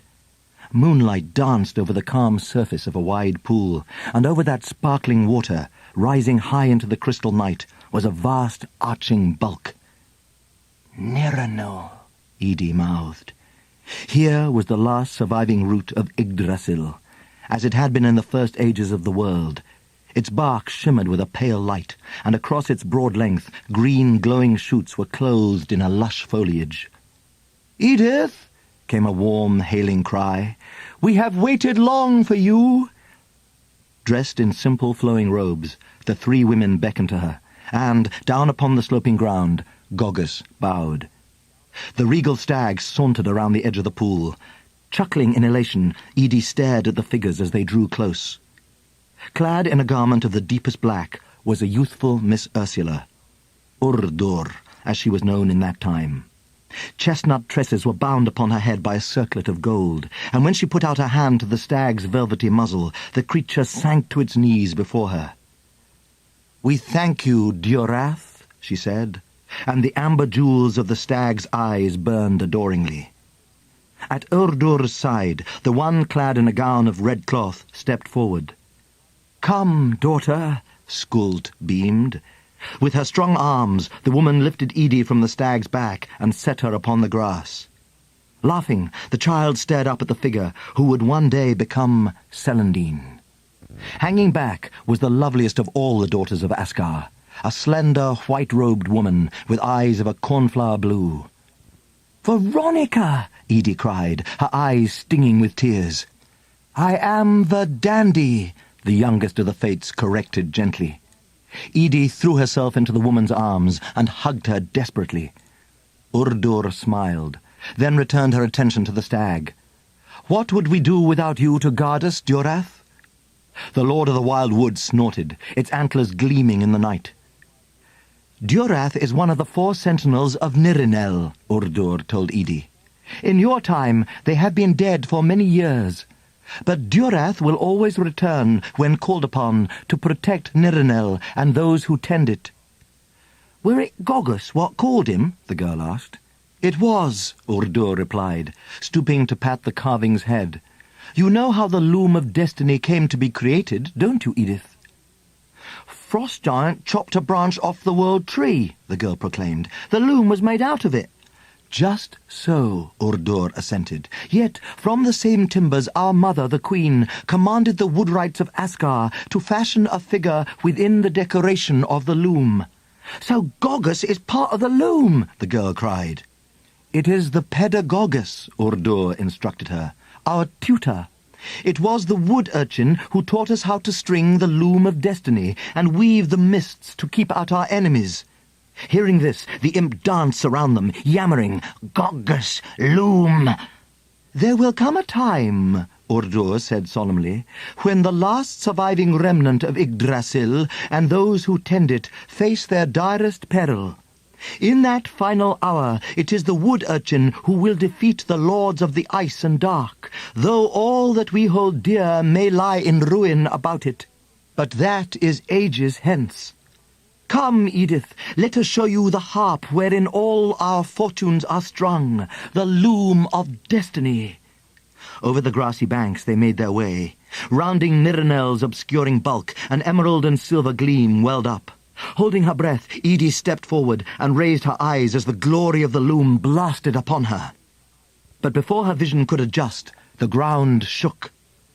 Rearing up on its hind legs, Durath poured the empty air. Hideous baying shrieks trumpeted from its jaws, and its golden eyes blazed and rolled in terror. Above the dreadful call of the tormented stag, Edie could hear the dull chiming of metal upon stone. Gogus darted under the trouncing hooves, trying to calm the beast, but the stag recoiled as though unseen forces battered against it. Urdur gripped Edie's arms. "Something awful is happening in your time, Edith. Whatever it is must be stopped." Edie tore towards the trees as fast as her young legs could carry her, back to her own time and the Wyrd Museum. Neil Chapman was awakened by the cold. Clambering from the bed, the boy swiftly slipped into his clothes before venturing into the living room. Sitting on the sofa, with stubble darkening his face, Neil's father was staring out of the window. "Look at the icicles," he said. "They're hanging over the window like bars." "Are you all right?" Neil asked in concern. "I'm cold, son." The man ran his gaze over the cardboard boxes which crowded the settee. "I'll get Josh dressed, and we can start loading the van," he said abstractly. Neil moved to the door. "I'm just going to check on Quoth. He is coming with us, isn't he?" The caretaker ran his fingers through his unkempt, greasy hair. "All right," he relented. Disturbed by his father's appearance, Neil hurried out of the apartment. In the fossil room, Quoth was still roosting in the suitcase when the boy entered. "Morning," Neil greeted him. "We're leaving here this morning." Not raising his head, the raven cawed miserably. "What's the matter?" Neil asked. Letting loose a dissonant squawk, the raven threw himself down and buried his face in his wings. Neil slid his fingers underneath the bird's body and held him to his chest. You can't talk, can you?" he guessed. Pressed into the warm jumper, Quoth shuddered. "But how?" Neil asked. The raven could only weep in reply. A loud tapping suddenly came echoing through the galleries. "Jack Timms," Neil whispered fearfully. Quoth shook his head. The noise was different from the deliberate taunting of Tick-Tock's tormentor. Cradling Quoth in his arms, the boy wandered through the collections, and the fierce hammering gradually grew louder. It was only when they came to the main entrance hall that they discovered the answer. There, with the large oaken door swung wide, was Austin Pickering, kneeling before the steps outside, hacking away at the stone beneath. "What are you doing?" Neil shouted above the racket. The ghost hunter glanced up and waved a hammer at him. "Ever seen a horseshoe nailed above a door?" he began. "Keeps the witches and other sundry evils at bay. Well, it wasn't always horseshoes. In many cases, some unfortunate animal was buried under the threshold." Austin Pickering began to hack away at the steps once more. "What if there were the remains of some poor creature under here?" he shouted. "And like everything else in this cockeyed place, they're not doing what they should be. What if they're preventing things from escaping, and the souls of the poor departed can't get out?" There was a grinding of stone as the steps grated over the ground, and Mr. Pickering uncovered the black earth beneath. He sliced at the soil with a builder's trowel. There came a hollow knock as the blade struck against bone. "It's a skull," the old man announced. "If I can just prise it out—" Within the Wyrd Museum, her gaunt face a picture of anger and fear, Miss Ursula Webster came hastening down the staircase. "Stop that!" she screamed, running towards the entrance. But it was too late. From the trench, Austin Pickering lifted his newfound treasure. "Simple-minded fool!" the old woman raged. "What have you done to us all?" Behind her, up from the depths and out of the past, Edie came racing. "I weren't fast enough," the girl choked. For there, bewildered at their reaction, was Austin Pickering holding the skull of a mighty stag. Glowering at the ghost hunter in contempt, Miss Ursula took the skull from his grasp. Her lips pressed white. She placed a trembling hand upon the splintered bones, where, in ages past, she had stroked a warm velvet muzzle. Her eyes glistened wetly. "You have desecrated the grave of the museum's greatest protector," she told Mr. Pickering with terrible solemnity. "Never can he return now to defend us. What madness is in you?" Austin Pickering stammered an apology. I had a theory." "Thanks to you, we are left without our principal guardian," Miss Ursula stormed. "We are all at risk. Any aspect of the museum may be turned against us without fear of challenge." Returning to the hallway, Miss Ursula glanced fearfully around her. "The game has turned more deadly than I anticipated." Then, pointing a damning finger at the ghost hunter, she summoned him back indoors. "There is much to be done," she commanded. "Now, abandon your amateurish investigations and concentrate your efforts in the separate collection. When darkness falls, this building will become a treacherous place." Austin Pickering fumbled with his fingers. "I'll do what I can," he said. "Miss Webster," Neil interrupted, "we're leaving today." The old woman turned on him. "Then you had best depart at once," she snorted, "whilst the museum still permits it." Neil spun around, and with the raven faintly cawing in his ear, made his way back to the caretaker's apartment. "Right," said Brian Chapman when his son returned. "Take some of these things and we'll start loading the van." Through the collections they went, with Quoth flying after them, until they reached the hallway. Brian pulled at the oaken entrance. "It won't shift," he cried. "What's going on here?" Quoth let out an unhappy moan, and a horrible dread clutched at Neil's stomach. "The windows!" he yelled, running into the Roman gallery. Frantically, he tested the latches on each of them, but they too were frozen to the frame. "The museum won't let us go," the boy breathed in a horrified whisper. "Rubbish," his father declared. "I'm going to smash the glass." Removing one of his shoes, he swung his arm back and brought it crashing into the window. But every piece of ruptured glass was held firmly in place by the thick ice which smothered the outside. "I don't believe it," Brian warbled, his face ashen. "The sooner you do, the better it will be for us all," a terse voice broke in. Standing in the entrance, Miss Ursula Webster watched them, her features severe. "You knew this would happen," Neil accused her. "I suspected it," she conceded, "but it is not of my ordering. I warned you, this has become a dangerous place. We must all assemble in the separate collection. Tonight shall be the final contest between the spinners of the wood and the gallows god." Austin Pickering stood at the doorway of the separate collection and stepped cautiously forward. "So many different forces, all waiting," he uttered breathlessly. "They are waiting for you, Mr. Pickering," Miss Ursula told him, following the old man from the Egyptian suite. "To this place those items too dangerous to be kept in the world outside were brought, and safely have my sisters and I harboured them these many centuries. Yet now they must be roused and compelled to defend us. This shall be your task. Before evening falls, use what gifts are yours and awaken the exhibits. Now I shall instruct the others in what they must do." Throughout the morning, the preparations were made. The old woman charged Brian Chapman with the gathering of wood to build a fire. Neil and Edie ransacked the other galleries, taking swords and knives, removing helmets from suits of armour, and returned to the separate collection, dragging heavy shields behind them. By the time they had lugged in their third haul, the girl was weary of her foraging partner, and when Neil went to speak with the ghost hunter, she scampered off. Through the tiring salon, Edie Dawkins dashed, straight to the door that led to the Websters' quarters. "Ursula!" she exclaimed. Standing upon the narrow stairway, a gaze fixed upon the great oil painting which hung there, was the eldest of the Fates. "Edith," she uttered huskily, "I feel the draught of approaching madness. I cannot elude it much longer." Then she strode up the steps. "Celandine," she called, "you must accompany us to the separate collection." When 4 o'clock came, they were all gathered in the separate collection. A fire had been lit, and a stack of chair legs, splintered tables, and broken cabinets was heaped nearby. Throughout the afternoon, the temperature had fallen steadily, and the drifting snow was a monotonous movement of white flecks behind the frozen windows. A lethal clutter of weapons leaned against the woodpile within easy reach, and Miss Ursula had enigmatically insisted that the surplus be left by the entrance of the Egyptian suite. As well as the electric lights, Mr. Pickering had lit candles and every oil lamp he could find. "Where's Veronica?" Miss Celandine's voice cut through the pressing silence. Her sister placed a hand upon her arm. "We will join Veronica later, dear."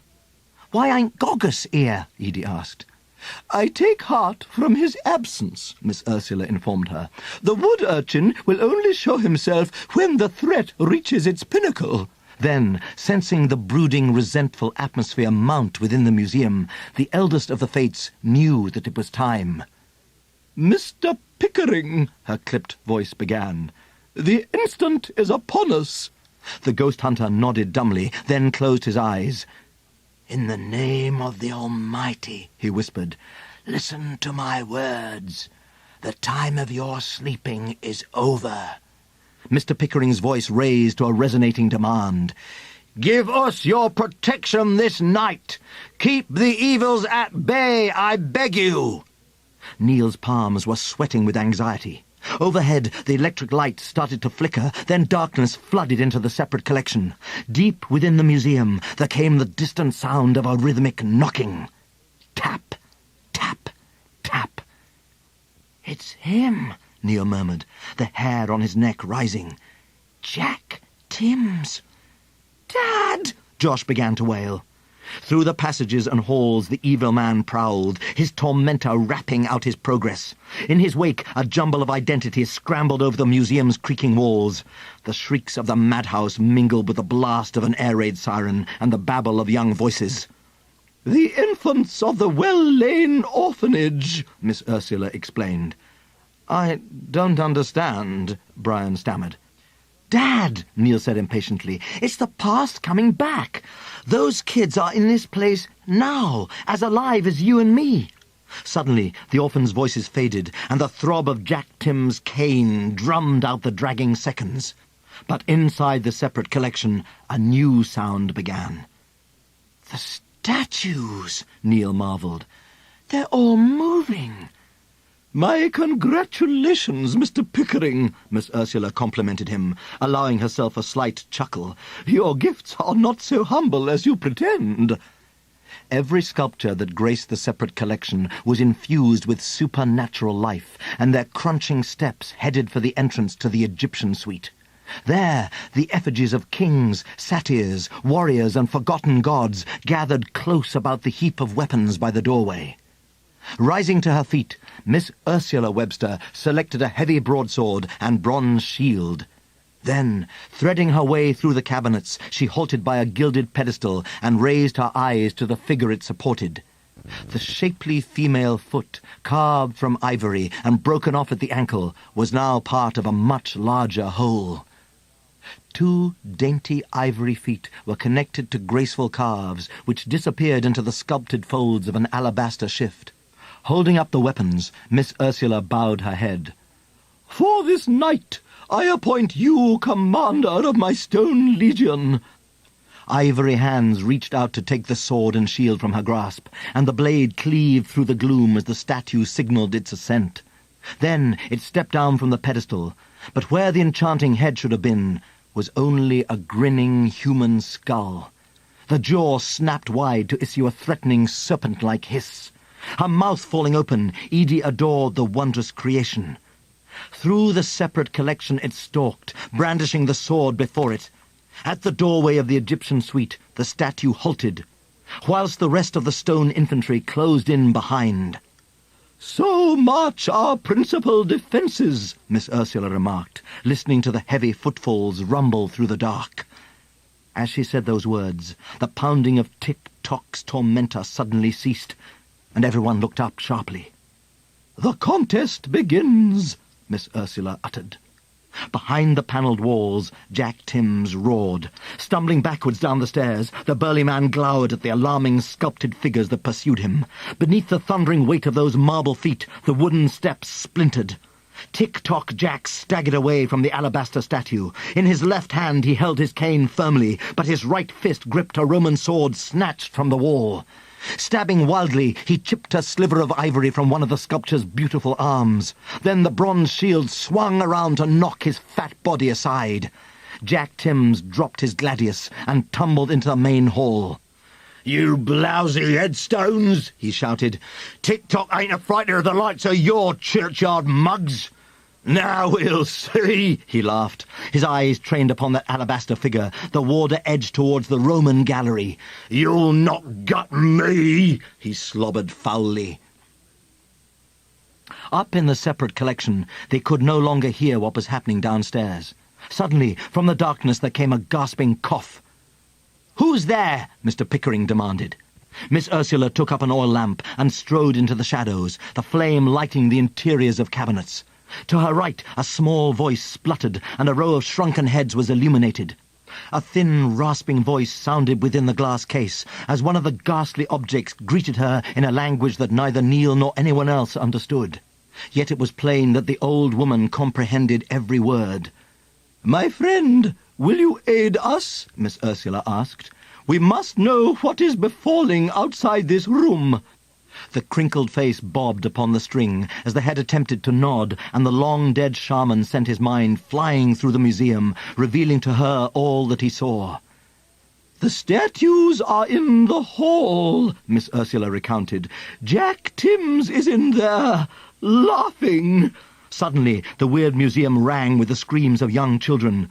"The orphans," Miss Ursula said quickly. "That man is going to use the children as a shield." "No!" she cried, when the shrunken head rattled further grisly intelligence.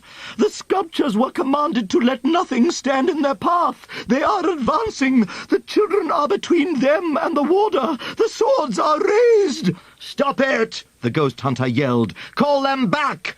Appalled, the eldest of the Fates shouted, "Enough! Let not one drop of innocent blood be shed! Be as stone once more!" A heavy silence descended. On Neil's wrist, Quoth cawed in misery, and they all stared across to the black mouth of the Egyptian suite. A mocking laugh soared up the stairwell as Jack Timms ascended. "Tick-Tock," he taunted. "I'm counting out the time what's left to you." "What can we do?" Neil cried. Miss Ursula turned a troubled face upon them. "We must take what exhibits we can from their cases and keep them with us about the fire. From that point on, no one must rise or leave the group. We must enmesh ourselves within as powerful a boundary as can be forged." Driven by panic, everyone threw themselves into the ferrying of artifacts to the fireside. Edie stared into the cabinet where the Eye of Balor resided. "We could open the eye and make it look right at Tick-Tock Jack. That'd sort him out good and proper." Slipping the golden locket which held the heel bone of Achilles over her head, Miss Ursula hurried to the child's side. "It will not avail us. The eyelid's flesh has dried rigid, and the special salve which makes it supple has been lost for centuries." Guiding her back towards the fire, Miss Ursula laid her hand upon the girl's head. "If all else fails, there is one hope left." "My pixie hood?" Edie murmured. "Yes, dear. Within its stitches the forces of destiny are woven, and if it looks as though the agent of Woden might prove victorious, we must unpick the threads and cast them in a protective circle about us." Tap, tap, tap. The fatal knocking had finally reached the Egyptian suite, and Quoth sent up an earnest squawking. "Quiet!" Neil hissed, hurrying back between the empty displays. From the night-filled entrance, Jack Tim's loathsome voice called out, "Time's done now. You gotta be good and peaceable. Come take your learning like sweet little lambs, or are you gonna make Jack work up his sweat?" "Prince of fools!" Miss Ursula railed. "What injury do you think you or your despotic master can inflict upon the spinners of the wood?" A gust of fetid air blasted through the doorway, and the candle flames died before it. Only the oil lamps remained burning. "You don't see, does you?" Jack Tim spat. "All them high and mighty words when you've already lost." Suddenly, from the gloom, a large white boulder came hurtling. Snapping on the ghost hunter's torch, Neil flashed the beam upon the heavy missile rocking on the ground. In the shining torchlight was the splintered ivory of a carved skull. "The lovely lady," Edie murmured. Horrendous gurgling laughter exploded in the Egyptian suite, then unexpectedly diminished as the man swaggered away. Suddenly, Quoth nipped Neil on the ear. "What was that for?" the boy demanded. The raven flew around the group before alighting upon one of the counters, where he hopped up and down and screeched. Staring at him in irritation, Miss Ursula suddenly glanced about her, and a strangled breath choked in her throat. "Where is Celandine?" the old woman cried. Whilst the others were so busily engaged in raiding the collection, Miss Celandine had wandered through the room. She adored the romance of candlelight, but the darkness was even more enticing. There she could be young again, and simper at the compliments her imagined suitors paid her. She was practising her curtsies when a tantalizing melody reached her ears. Miss Celandine capered forward. A warm and sumptuous light was shining under the door, and, mingled with that blissful harmony, came the buzz of merry voices. "Is it a party?" she breathed deliriously. Without another thought, Miss Celandine grasped the doorknob and slipped out into the corridor, oblivious of the terror which awaited. "Celandine!" Miss Ursula called in anguish. Quoth flew to the passage door. "Celandine!" Edie shrieked. "Come back!" Miss Ursula held an oil lamp high to push back the pressing shadows. "We've got to find her!" Edie sobbed. "Yes," Miss Ursula agreed, "before it is too late." Before Neil could stop her, Edie wrenched the torch from his fingers and pelted into the dark. Barely realizing what he was doing, the boy found himself running down the passage, and, crowing behind him, flew Quoth. Miss Ursula and the ghost hunter hurried off in the opposite direction. Brian Chapman drew Josh back to the fireside. "Dad, the cold hurts," the toddler wept. "It can only get colder," whispered his father softly. Edie heard Quoth rush through the mouldy air, squawking loudly, and she was forced to a staggering halt when he beat his feathers against her face. "Get off!" she yelled. "I've got to find her!" "Stop right there!" Neil panted, grabbing hold of the girl's coat. A giggle suddenly sailed from the darkness in front. "Hear that?" Edie cried, sprinting away. "Wait!" the boy called. "Edie, not so fast! Don't you see? The hallway was never this long before!" Cursing, Neil dashed down the passage, and together they turned the corner. At the far end of the long expanse of darkness which lay beyond, they saw her. "Celandine!" Edie shouted. The flashlight shone over the faded ruby velvet of her gown as Miss Celandine Webster waltzed dreamily down the passage. Her partner was a tall, burly man dressed in a frock coat of bottle green. Quoth gave a feeble caw, and Edie spluttered as Neil trained the flashlight upon the man's scarred face. "Tick-tock," he uttered. "Let her go!" Edie bawled, springing after them. Faster and faster, Jack Timms spun the old woman about, crushing her against the barrel of his fat self.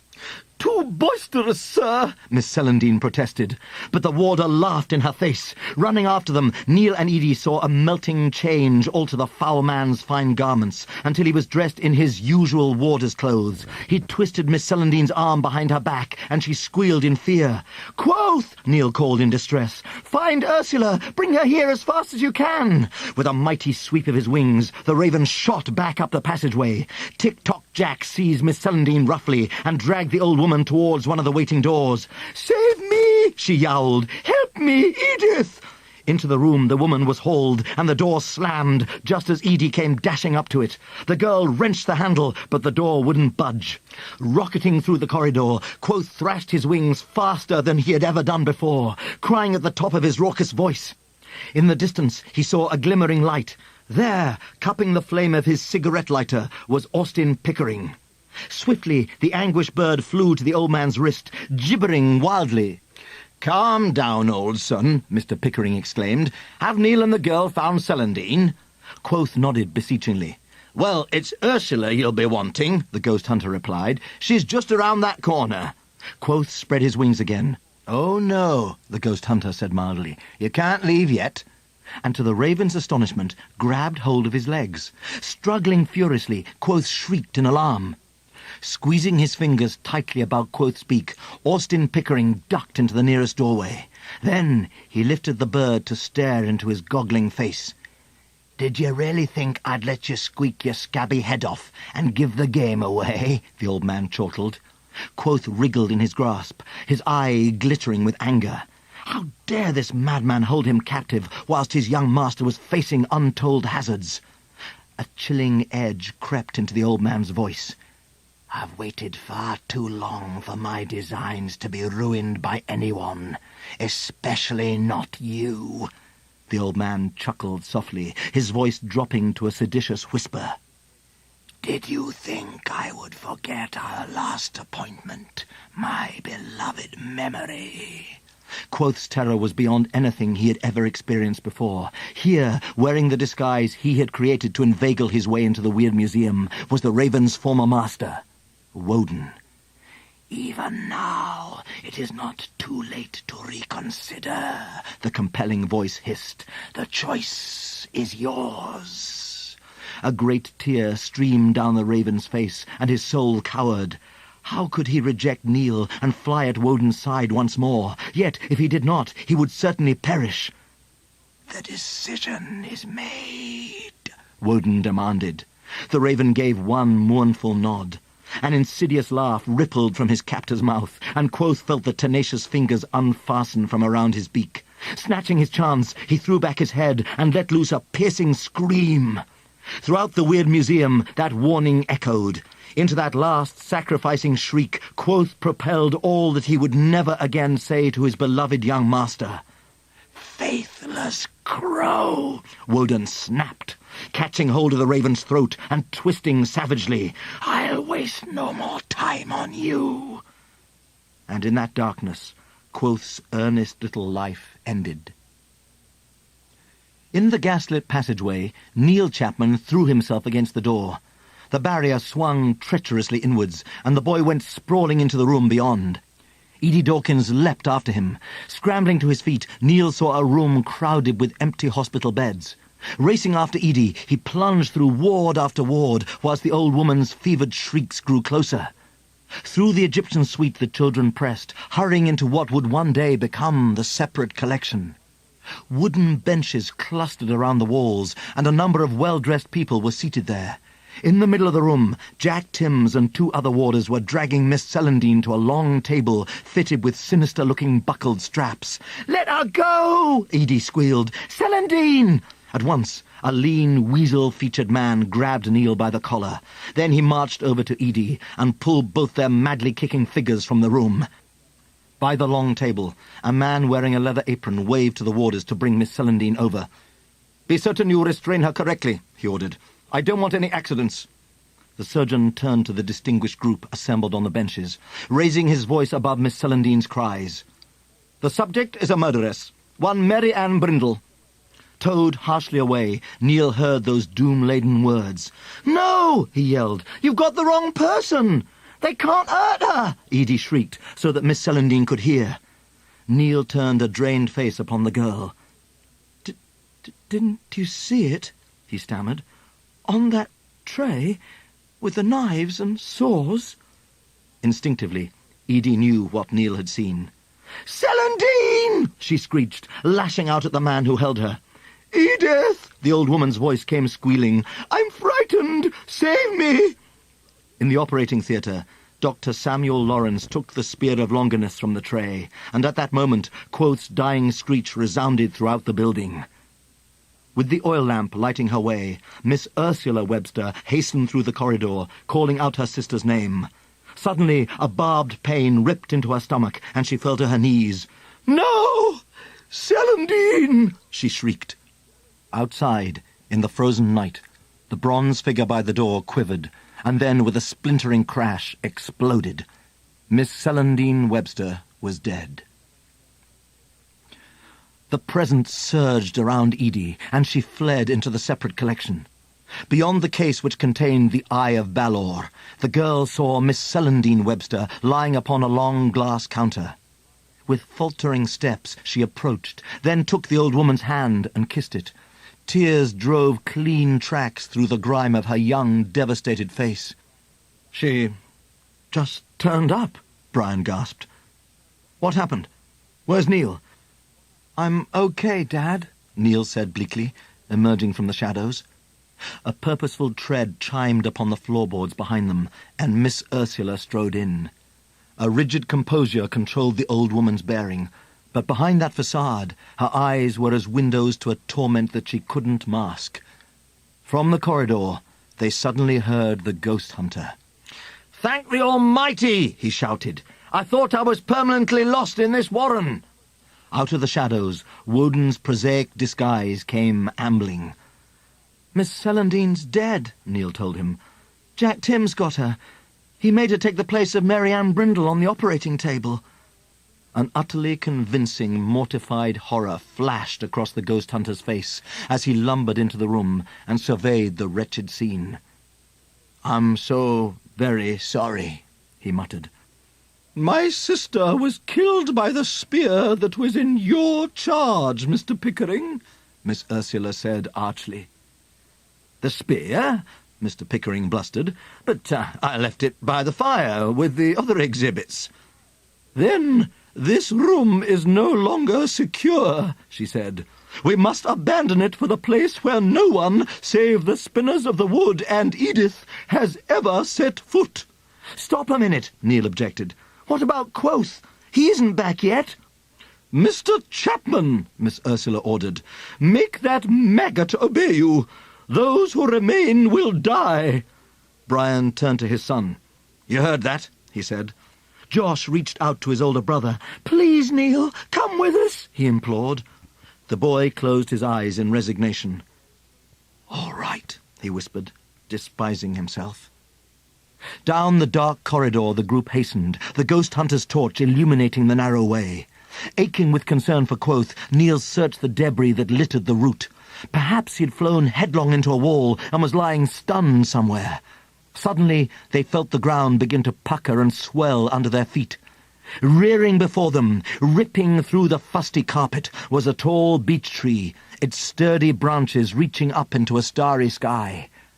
"The museum!" Neil spluttered. "Where is it? Where are we?" Drinking in the keen air, Miss Ursula stared about them. "Where we have always been," she replied.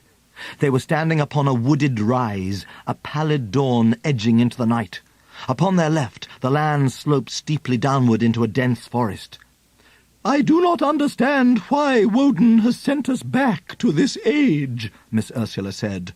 "Let us resume at a brisker pace. We must gain the security of the wood." Elements of the Wyrd Museum had not completely disappeared. The carpet appeared in patches between the grass, and the timber frame of the landing doorway rose incongruously out of the ground. Through the frame Miss Ursula herded them, then down the slope.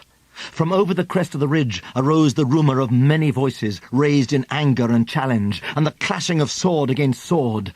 "Now I comprehend," Miss Ursula cried. "Woden has delivered us into the path of two opposing armies. Fear for your lives!" The refugees of the Wyrd Museum plunged the rest of the way down the sheer slope, their legs buckling under them. "Into the wood!" Miss Ursula impelled them. Standing a little distance away, virtually hidden within a snarling growth of holly, was the headless alabaster statue, and the old woman hooted with imbecilic laughter. From the path she bolted, and, mindless of the holly's sharp leaves, ploughed through to where the statue stood. Running up behind, Neil and the others stared in confusion, but Edie was already wading in after. "What's the old bat doing?" the caretaker called. "Quiet, Dad," Neil muttered. "There's something wrong." "Ursula," Edie Dawkins said sternly, "We don't have time for this." Miss Ursula moved behind the statue and propped her chin upon the severed ivory neck. "Am I young and pretty now?" she asked foolishly. "Verdandi and Skult were always the popular ones, never Odur. Verdandi even lied to Mother so she could be with her captain. But I did a bad thing. I took him away from her. He chose me instead, cold-hearted Odur." She ran her fingers over the lustrous alabaster. "As hard as this stone, that's how I was. Everyone said so. That's why I took him away from her. I thought he could see that I wasn't really cold. He said that I was the one he really desired. Me. And I believed him. I loved him and told him what he wanted to know. Then it was over. He nailed himself to the world tree and became a god. Where did that leave me?" Listening to her lamenting words, Austin Pickering lowered his eyes. "That's why I came to this place and brought my sisters with me," she continued with a snivel. "If he couldn't love me, I'd make him hate me. No passion is greater than hatred. Always would I be in the captain's thoughts. So I got what I wanted in the end. He was wholly mine, and no other could compete due to his enmity of me." Beyond the trees, the battle bellowed ever closer. Edie leaned forward to take Miss Ursula's elegant hands in hers and gazed up into the old woman's face. Such was the force behind her almond-shaped eyes that Miss Ursula could not look away. "Come back to us," Edie commanded. "It's too soon for you to go." Slowly, the old woman's vacant expression left her scratched face. "Thank you, Edith," she uttered huskily. "I was lost. You have lent me the time to do what I must." Miss Ursula glared imperiously at the others. "Why do you stand there?" she declared. "Quickly, to the stairway!" Still clutching Edie's hand, she rushed on to where a stone archway framed a heavy, iron-studded door. But before Miss Ursula could grasp the bronze handle of the stout door, a tall figure stepped from the darkness. Dressed in the uniform of a Roman legionary, Jack Timms held the aquila of the legion. In his other hand he clutched a long lance, the spear of which was covered with rust. A gloating smirk revealed his rotten teeth. "Just the job to spike an end to the oldest and the very youngest." "Shut your stinking gob!" Edie bawled. Swaggering forward, Tick-Tock prodded the spear of Longinus against the girl's throat. Edie recoiled from its tingling sting. Then the Roman costume faded, to be replaced by the warder's usual shabby clothes. The spear remained as it was, but the aquila shriveled in size to become Tick-Tock's dreaded tormentor. Impaled on top of that bullying cane, instead of the proud Roman eagle, was a large black bird whose head hung limply from a broken neck. "Quoth!" Neil screamed, and flung himself forward, his fists plunging into the fat assassin's gut. But one callous swipe with the back of his hand sent the boy crashing to the ground, and Jack Timms contemptuously threw the dead raven on top of him. His taunting complete, he pointed the spear's blade at Miss Ursula's breast. Upon that regal face not a flicker of fear registered. "Before you strike me down, know this," she pronounced in a chilling voice. For the one who takes the life of the fates, a special destiny has been set aside. Though Celandine suffered untold agonies, your own will be 3 times more extreme, and in that knowledge I find a sweetness which I will take to my grave." "That's enough," Tick-Tock snapped. With that, he drew his arm back, and the spear hurtled from his unholy hands. At that instant, an astonished yowl galed from his slobbering mouth. A dainty white fist came shooting from the darkness, slamming to the side of his flabby face, and Woden's agent toppled sideways. High over Miss Ursula's head, the spear went whistling, and Brian Chapman went scooting off to fetch it. No movement agitated the warder's ugly, scarred features, and a dark, bloody bruise was forming on the side of his head. Edie clapped her hands triumphantly. "Spark out!" she declared with an impish grin. Then, lifting her eyes, she gazed up at the one she had summoned to aid them. With its remaining ivory hand still clenched, the alabaster statue stood over Jack Tim's unconscious body, swaying slightly from side to side. "Thank you," the girl said. The headless sculpture lifted its foot in response and planted it firmly upon Tick-Tock's back. Miss Ursula stepped over the comatose man and turned a key in the lock of the iron-studded door. "Excellently done, Edith, dear," she said proudly. "How very great you have become in the short while you have been with us. All of you, hurry inside." Cradling Quoth's body in his arms, Neil picked himself from the floor and followed his father and brother. Wiping her nose, Edie hurried after, and Miss Ursula called impatiently to the ghost hunter as she too plunged under the stone arch. "I'll be right behind you," Mr. Pickering promised, lingering by Jack Tim's to give him a kick.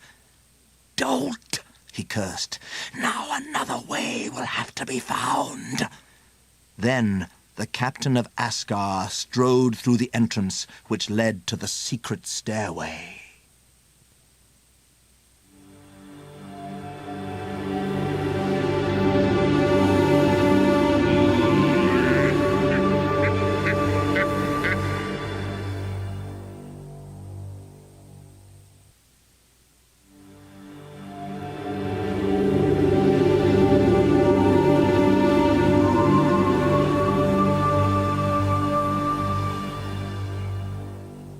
Deep into the devouring dark, the straggly group trudged, their progress painfully slow as they fumbled down the treacherous steps.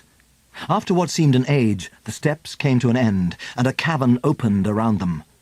"Beyond the gates which lie before us," Miss Ursula said with exalted reverence, "is a sight no mortal eye has ever witnessed.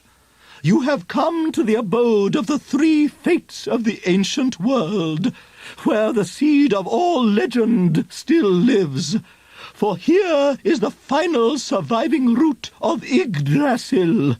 Behold, Nirenel." She touched her hand upon the gates, and they swung silently open. Immediately, the blazing glare of countless torches burst into the dark.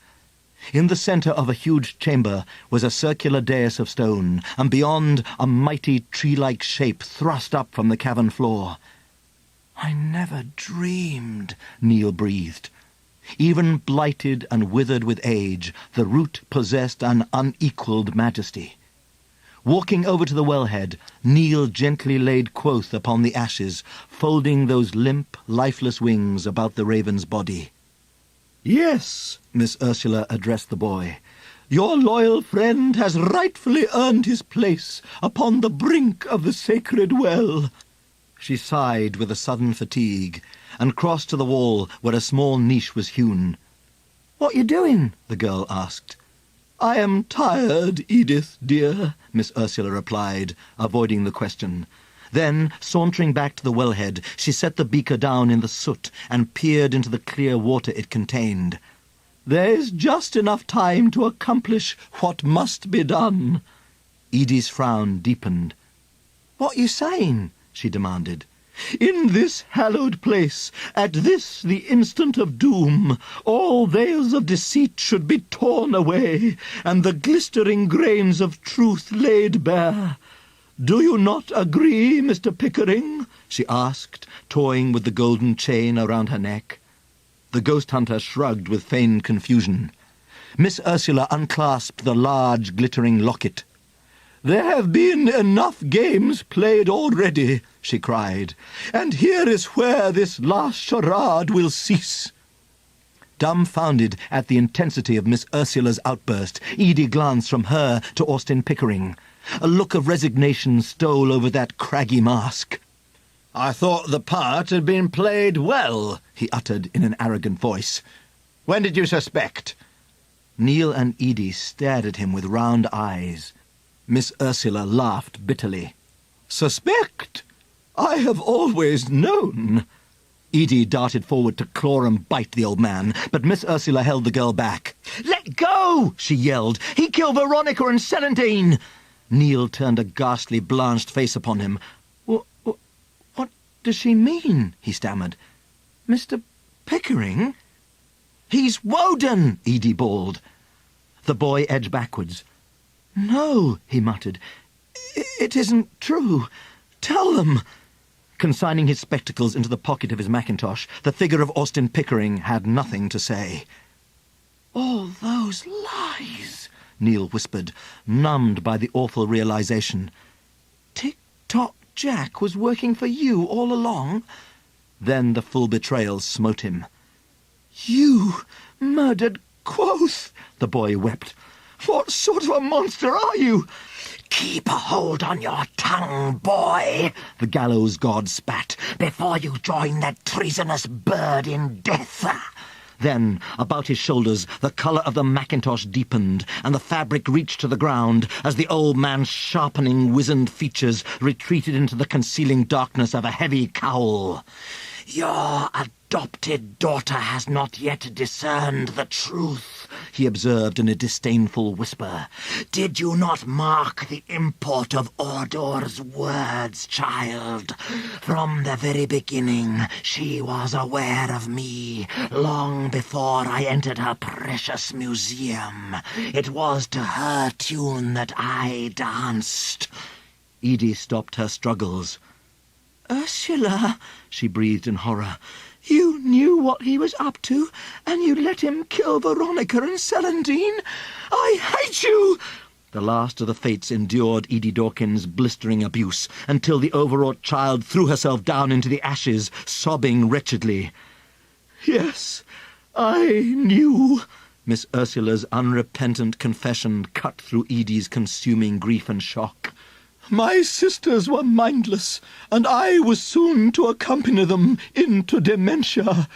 When the time came for him to assail us, our enemy would discover that the Loom maidens were no more than 3 senile hags." Taking the heel-bone of Achilles from the locket, Miss Ursula dropped it into the earthenware beaker. At once the water began to foam. "Towards this end, everything was planned," she said with pride. "When I saw in my sisters the doom which awaited me, I set about the weaving of all that has since transpired. Do not think I undertook the task lightly, for I did not. Into that web I spun a terrible destiny, cutting the strands of my poor sisters' undying lives. But there was no other way. None. If the cessation was to come, then it would be of my contrivance, not yours." The voice of the gallows god bristled with revulsion. "Was there ever a colder heart?" Miss Ursula winced, then brought the brimming beaker over to him. "Your time is ended," she told him. "So it is woven in the cloth of doom, and from that there is no escaping. One drink of this, and the spells which knit your undying flesh will fail." "So," the cloaked figure hissed, "at the very end you have beaten me. To free mankind from the threads of your fatal cloth was all I craved. Yet destiny prevails. Greedily will I put that cup to my lips. A grave smile lightened Miss Ursula's face. "There will be no more decrees of fate. Only madness awaits me." She looked at Edie adoringly. "Forgive me." "What are you going to do?" the girl asked fearfully. "When the gallows god has drunk the water of death, then shall I plunge the spear of Longinus into my breast." Edie staggered back aghast. "Ursula, no!" From the hooded figure, a sorrowful breath sighed. "Then, at this final moment of doom, know this," he said. "When we were together in the gardens beneath Yggdrasil, my heart was yours." Taking the beaker from her, Woden bowed. "I know," Miss Ursula whispered. His glittering eyes upon her, the gallows god brought the vessel to his lips.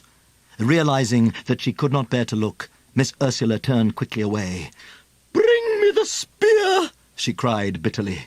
Forgotten by everyone, Brian Chapman was standing before Nirnil, holding the blade of Longinus. He turned to look on the others, and a strangled shriek sprang from Miss Ursula Webster's throat, whilst out of Woden's fingers the beaker slipped to the ground. An abhorrent transformation had stolen over the caretaker of the Wyrd Museum. The eyes which stared out at the horrified group glinted with bright, bitter frost, and his skin was mottled a ghastly grey. "Ancient fools!" his voice blistered from cracked blue lips. "So closeted in thine petty feud wert thee, thou didst not recognize the true threat when it came." The hands which gripped the spear of Longinus were like claws, and long knives of ice stretched from beneath the fingernails. "What's happening to him?" Neil demanded. Woden's eyes narrowed. "He is possessed. The lords of the ice and dark have been roused. It is one of their voices which speaks." "Frost giants," Edie Dawkins breathed, shivering from the intense cold which beat out from the apparition that was Neil's father. The unholy fiend laughed triumphantly, and the fatal spear thrust forward with inhuman strength deep into the blackened bark of Nirnel. "Now the last drop of living juice shall cease its trickling flow. The reign of everlasting dark is come again," it trumpeted. Then it rammed the caretaker's arm deep into that wound. "Die now!" Into the innermost depths of the titanic root, where the sacred sap of life coursed, that corroding cold went slicing. "Nirnel!" Miss Ursula gasped, hot tears streaking down her cheeks as she felt the agony of that lethal force. Edie wrapped her arms about the old woman. Within the cavern, a frightful groan reverberated as the frost invaded the root's hallowed core, and Nirnel's timbers exploded. From the enormous arching mass, huge flaking sheets of stinking bark came tumbling upon the quaking floor. Neil dragged Josh back to the metal gates and stared at the cataclysmic scene before them.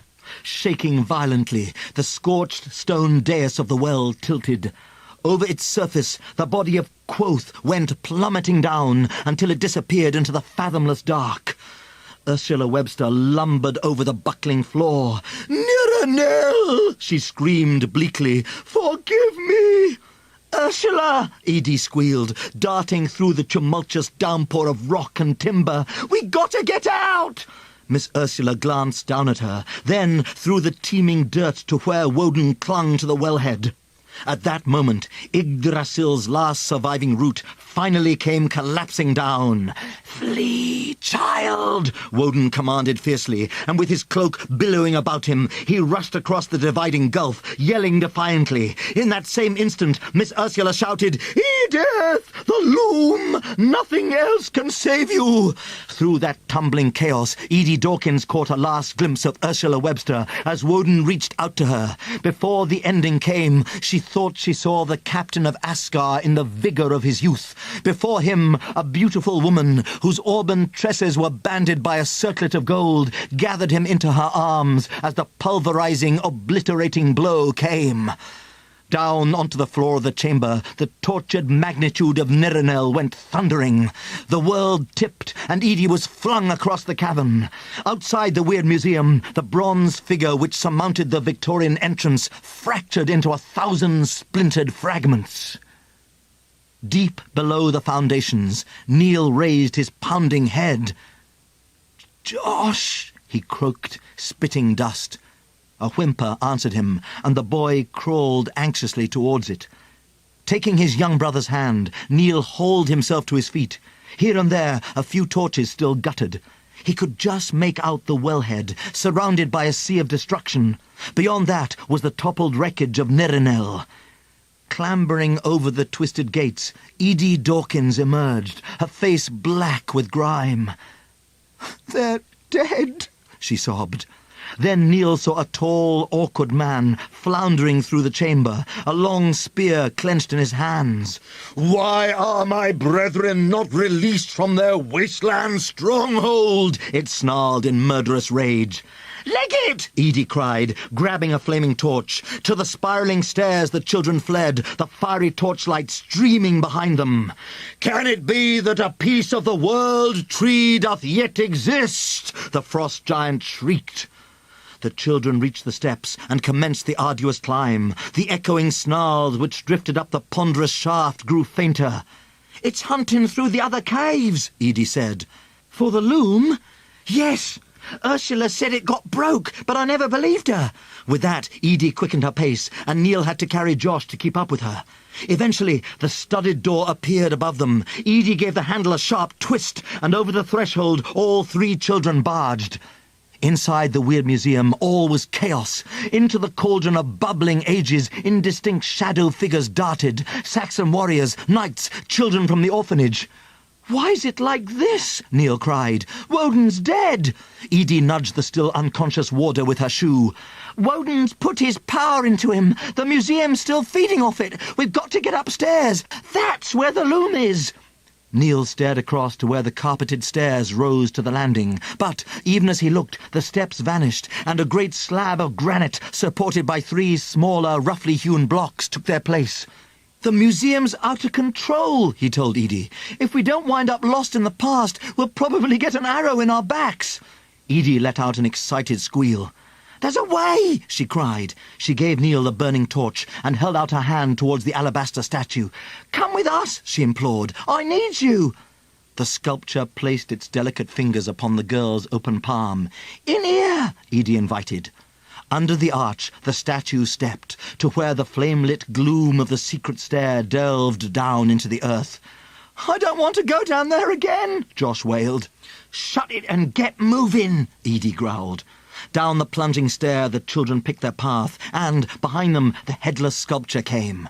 With his face pressed into the grass, Jack Timms blearily opened one ratty eye. Into the black depths the children retraced their steps. When they had descended barely a fifth of the distance, Neil heard dragging footsteps echo up the stairs. "It's the frost giant! You'll get us all killed, Edie!" he snapped. Ignoring him, the girl pressed her ear against the wall on their left. "Now!" she commanded. At that, the alabaster figure raised its ivory arm, but from the entrance high above them, they heard an all-too-familiar sound. Tap, tap, tap. "Tick-tock, Jack," Neil breathed in despair.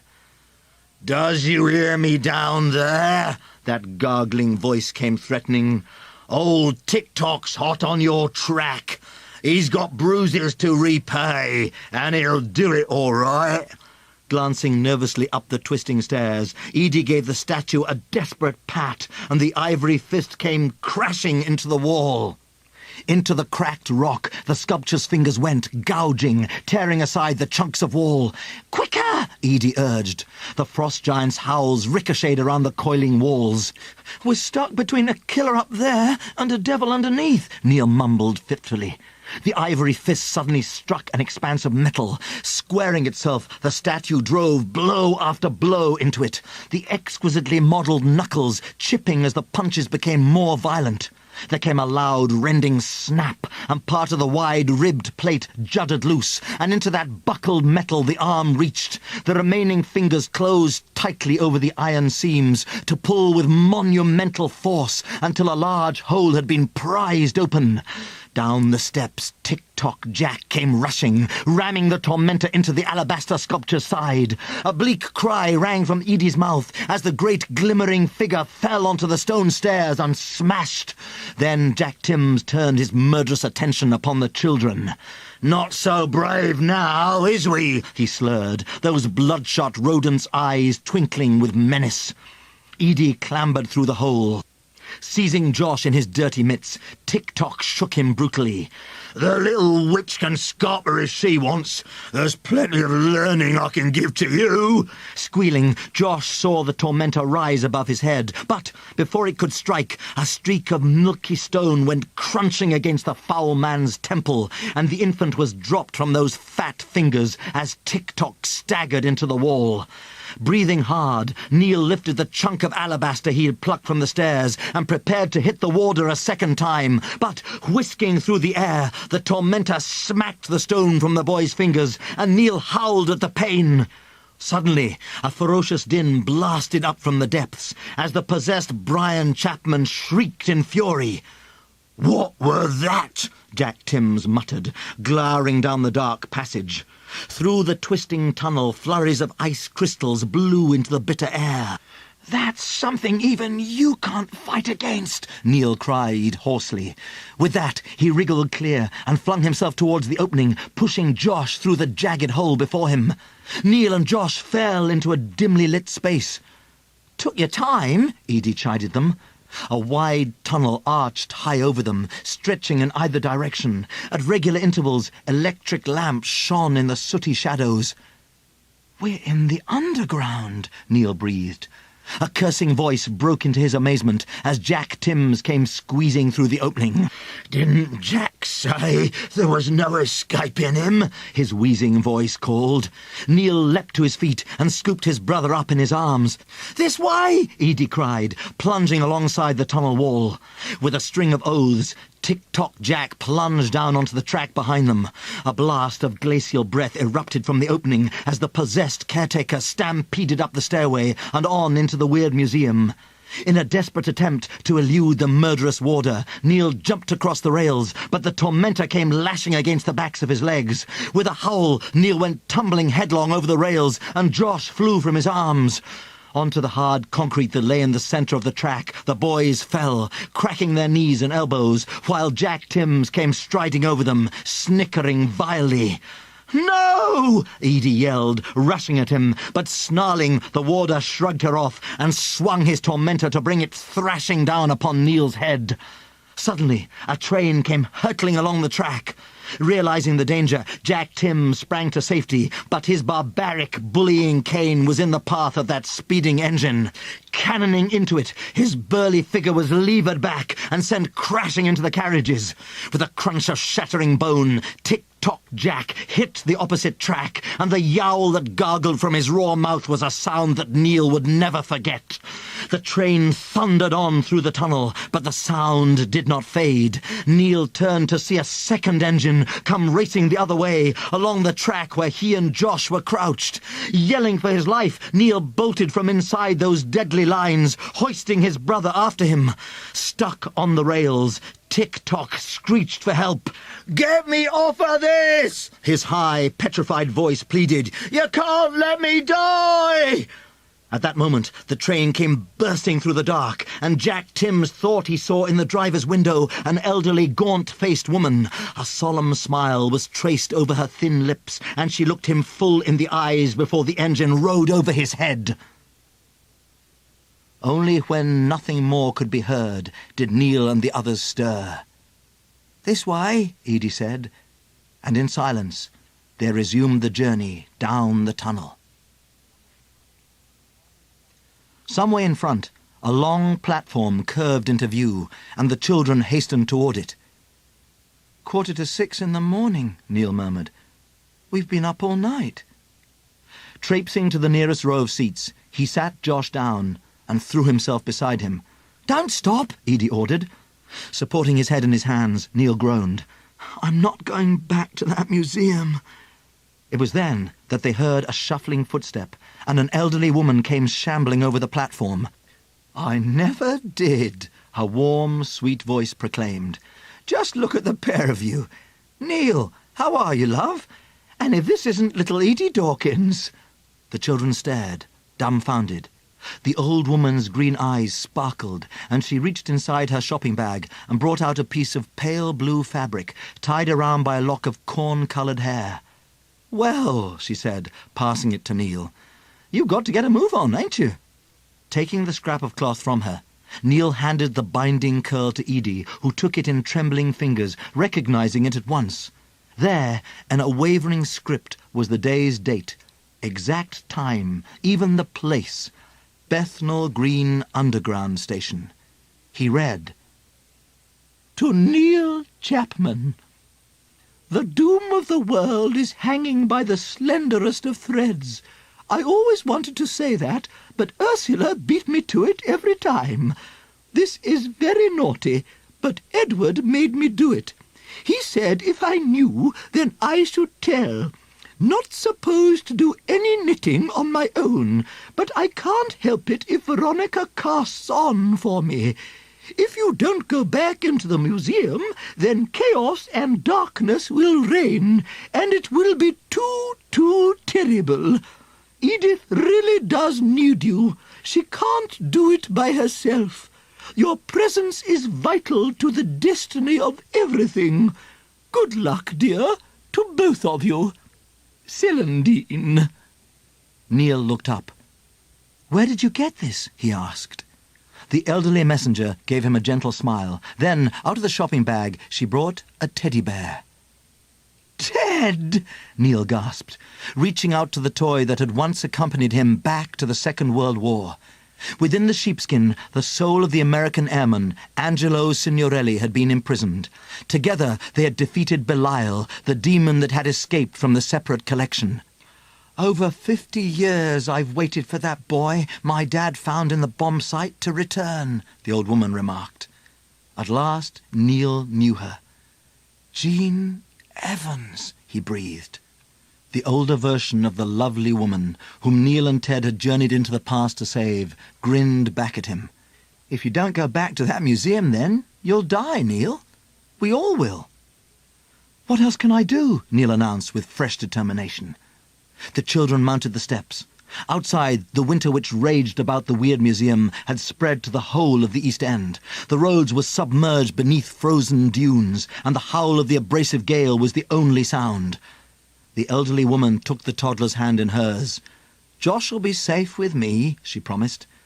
Giving his brother a hug, Neil hastened after Edie through the white, deserted streets. Numb with the hideous cold, they fought against the blizzard until they eventually saw the turrets and spires of the Wyrd Museum. Reaching the entrance, Edie found that it was embedded within a solid curtain of ice. "It has to let me in," she said with authority. "I belong here." Upon her head, the silver strands of her hood shone coldly as a deep furrow creased her brow. Then, within the ice, the one remaining feature of the ornate entrance was lit with a green, pulsing glow. The moulded face of a cherub gleamed under her commanding glare. Suddenly, the ice which smothered the door shattered onto the frozen ground. With a squeak of its hinges, the stout oak barrier yawned open. Edie snapped out of her fierce concentration. "You ready?" Neil nodded resolutely. Inside the Wyrd Museum, knives of jagged ice stabbed viciously from the ceiling, and the shadowy corners were heaped with snow. From upstairs, there suddenly came a frantic crashing, and both children started in alarm. "Let's get to the loom as fast as we can," Neil urged. "First, I've got to get something from the separate collection," the girl told him. Neil groaned. Up the slippery, ice-covered stairs they ventured, the terrible sounds of destruction growing closer. They raced through the passageway, reaching the far entrance of the separate collection. With a quailing heart, Neil inched the door open. Gusts of squalling frost charged between the display cabinets. But it was in the Egyptian suite that the possessed Brian Chapman rampaged. "You'll have to distract it for me," Edie decided. "What?" I'll run back through the other rooms, and, while you lure it away, I can nip in and get what I need." "It'll never work," Neil objected, but Edie was already herring back up the passageway. "Meet me upstairs," she called. "The Webster's room in the attic." The Ice Lord was now destroying the separate collection. Clothes hung from its bulging, buckled back in tattered shreds, and the hands that clenched the spear of Longinus were distended talons of ice. Neil stood there, stricken. Then his fear was broken as Edie's small face appeared over the mounded rubble of the Egyptian suite. "Hey, over here!" he called out to the distorted vision of his father. The monstrous shape turned its malignant head. Forks of ice erupted from its nostrils, and the eyes were clustered ice crystals. Blue lips revealed bloodless gums, from which thorns of ice protruded. "Where is the loom?" the frost giant demanded with a rumbling shriek. Choked and stammering, Neil managed to cry, "Where you'll never find it!" And throwing himself from the room, he pelted up the corridor as fast as his shivering legs would carry him. From the separate collection, the Ice Lord burst, its eyes blazing in the gloom, and hail stinging from the bellowing mouth. Up the stairs Neil catapulted, not pausing for breath, until he reached the 3rd floor. The obliterating cold had not yet reached the tiring salon, but as he sped through it, the boy knew that it would only be a matter of moments. He kicked open the small door, bearing the image of a flowering tree. Green carpeted steps rose to the Webster's attic apartment. Neil slammed the door shut and saw that Edie Dawkins was waiting there, staring at the large oil painting. She had removed her jumper, and whatever she had taken from the separate collection was stuffed inside it. Then, narrowing her almond eyes, Edie touched that part of the painting which portrayed the loom. With that, the entire painting slid to one side. Into the secret opening, Edie jumped, and, with the ogre's echoing shrieks reverberating outside, Neil hurried after her. The painting glided back into place, just as the door outside was thrown from its hinges, and the abhorrent enemy smashed its way within. "Lord," Edie breathed, "it's beautiful." Neil turned, and a blissful silvery green light blazed onto his face. There, hidden for centuries, was the loom of destiny. Where the monumental frame stood, living shoots had sprouted, snaking over floorboards to go delving down inside the walls of the Wyrd Museum. Upon those timbers was the cloth of doom itself, a vibrant web of shifting light. One moment there were portraits of faces, the next scenes of distant lands.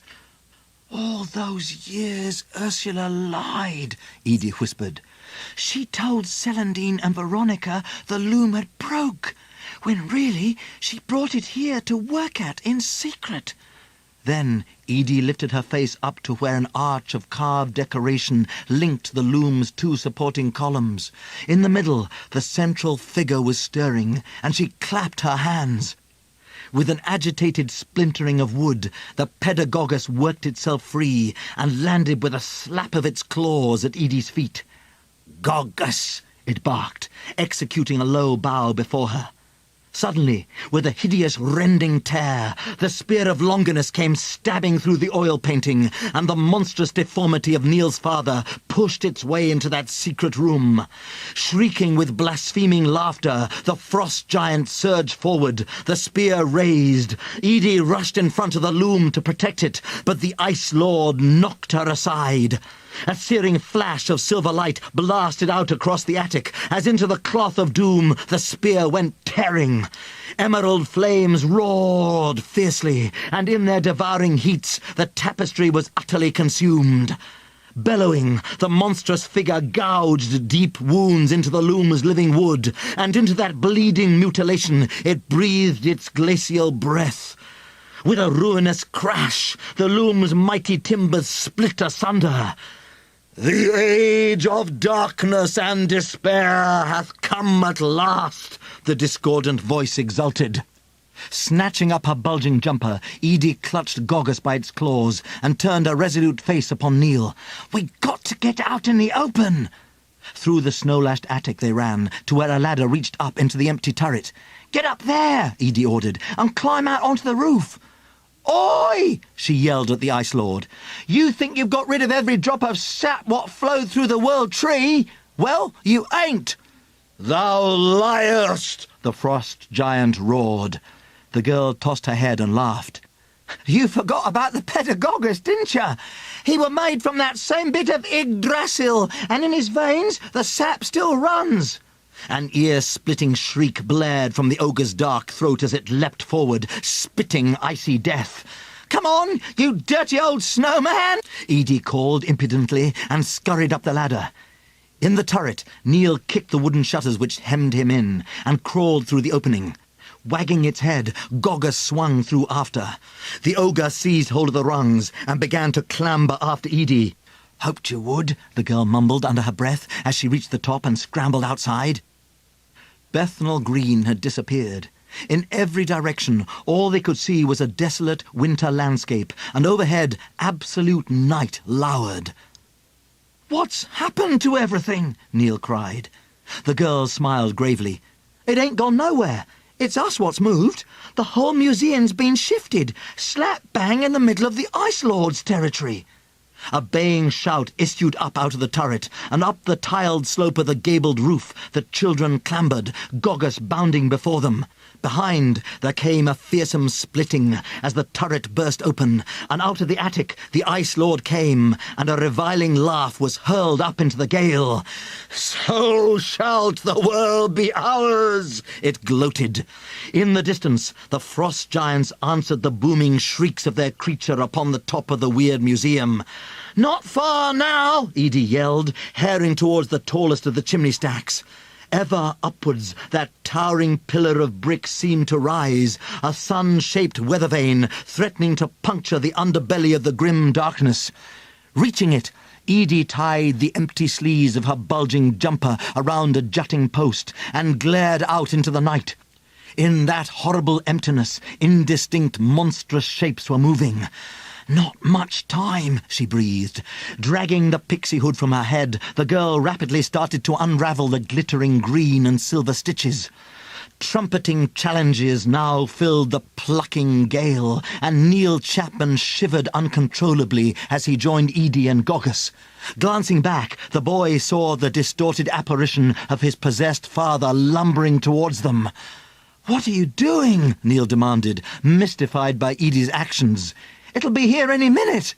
"I'm buying us a bit more time," she answered curtly. Then, with the thread trailing from her fingers, she scurried in between the posts that clustered around the tallest stack, forming the flimsiest of fences around them.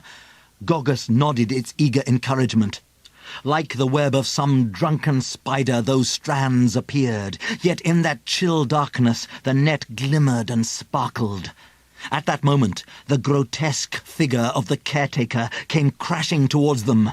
The thorns of ice which crowned its deformed head reared high into the turbulent night, and from the death lamps of its frozen eyes a scathing glare shone. Barking madly, the wood urchin bared its teeth. Through the remaining chimneys the ogre came, savaging, until a flash of silver flame suddenly spat across the stacks. A brilliant burning light flared up into the monster's vile face, and it shrieked in pain. Edie's straggly web was shining fiercely, every woolen strand like a ribbon of heavenly flame. The ghastly apparition blundered back. "Edie, it's working!" Neil exclaimed. "Daughter of the Fates," the ogre growled, "remove thy snares." Edie snorted. Crouching beside Goggus, she whispered quickly. "To me, my brethren!" the puppet of the frost giants cried. Neil's heart thumped fiercely when he beheld the gargantuan forms thundering across that ice-covered plain. Just one of those horrors could easily crush the museum, and the boy shrank against the chimney. Here, on this rooftop, he and Edie would die. The sap within the carving would be staunched, and the final dark would descend. In shallow, anxious breaths he gulped and swallowed the biting, hail-ridden air. Then he turned to that loathsome abhorrence. "Listen to me," he implored. "I know we've lost, but please, let my dad go. You don't need to use him any more." "Another weak-minded fool," the apparition roared. "Didst thou really believe thy father still lived within this impotent shell? Upon that instant when the first of the fates didst perish, and I claimed this vessel, thy parent was killed." Neil drove his fingernails into the palms of his hands. "No!" he screeched. "He isn't dead! He's in there! I know it!" Throwing back its ice-crowned head, the nightmare bellowed with pitiless scorn. As Neil endured those hellish taunts, Edie placed her bulging jumper upon the tiles at her feet and reverently took out that object she had removed from the separate collection. Running her fingers over the dry surface of the large, leathery globe, she placed the Eye of Balor on her knees, then reached deep into her pocket. From her hoard of plundered treasures, Edie brought out a small jar and hastily removed the lid. The ancient forces of death and darkness were almost upon them. "Dad! Answer me! Please!" Neil entreated. The blue-lipped mouth gaped as the ogre ridiculed him, but Neil thought he heard a tiny cry. "Neil!" that distant voice called desperately. "Son, it's me!" Behind him, Edie dipped her fingers into the jar she had taken from Miss Veronica's cupboard the day she had returned from Glastonbury. Then she larded the ochre-coloured ointment over the rigid leather of the Eye of Balor. "Please be the right one," she prayed. To her relief, the shriveled vellum softened, and the girl passed the lumpy sphere to Gogus. "You know what to do!" she cried above the squall. The wood urchin nodded wildly and leapt away. Suddenly, as Neil watched, the frost giant seemed to decrease in size as the rightful owner of that body seized control once more. High above, Gogus reached the weather vane, its eyes fixed upon the topmost pinnacle. Down on the rooftop, Brian Chapman finally succeeded in his internal battle, and the vanquished spirit fled howling out of his mouth. "Neil," he gasped, holding out a quivering arm. I can't." The caretaker's legs collapsed under him, and he went slithering down the steep roof. "Dad!" Neil shrieked, rushing forward. Clinging to the chimney, her hair streaming in her face, Edie watched the boy break through her enchanted barrier. "Come back!" she yelled. "You'll be killed!" Edging his way cautiously downward, Neil saw that his father was clinging haplessly to the lead gutter. The frost giants were horribly near now. The boy gripped the slates anxiously as he crawled towards that part of the guttering where Brian's knuckles shone white. Neil stretched out and took hold of Brian's wrist, but the man was too heavy for his son to lift. I can't do it," he cried. Perched aloft, Gogus wrapped its squat legs about the highest spire. Taking the Eye of Balor securely in its wooden claws, the imp lifted it above its head. In the bellowing dark, countless frost-flaring eyes glared, and arctic gales blasted down from cavernous moors. This was indeed the final instant, and the fate of the world was held in the balance.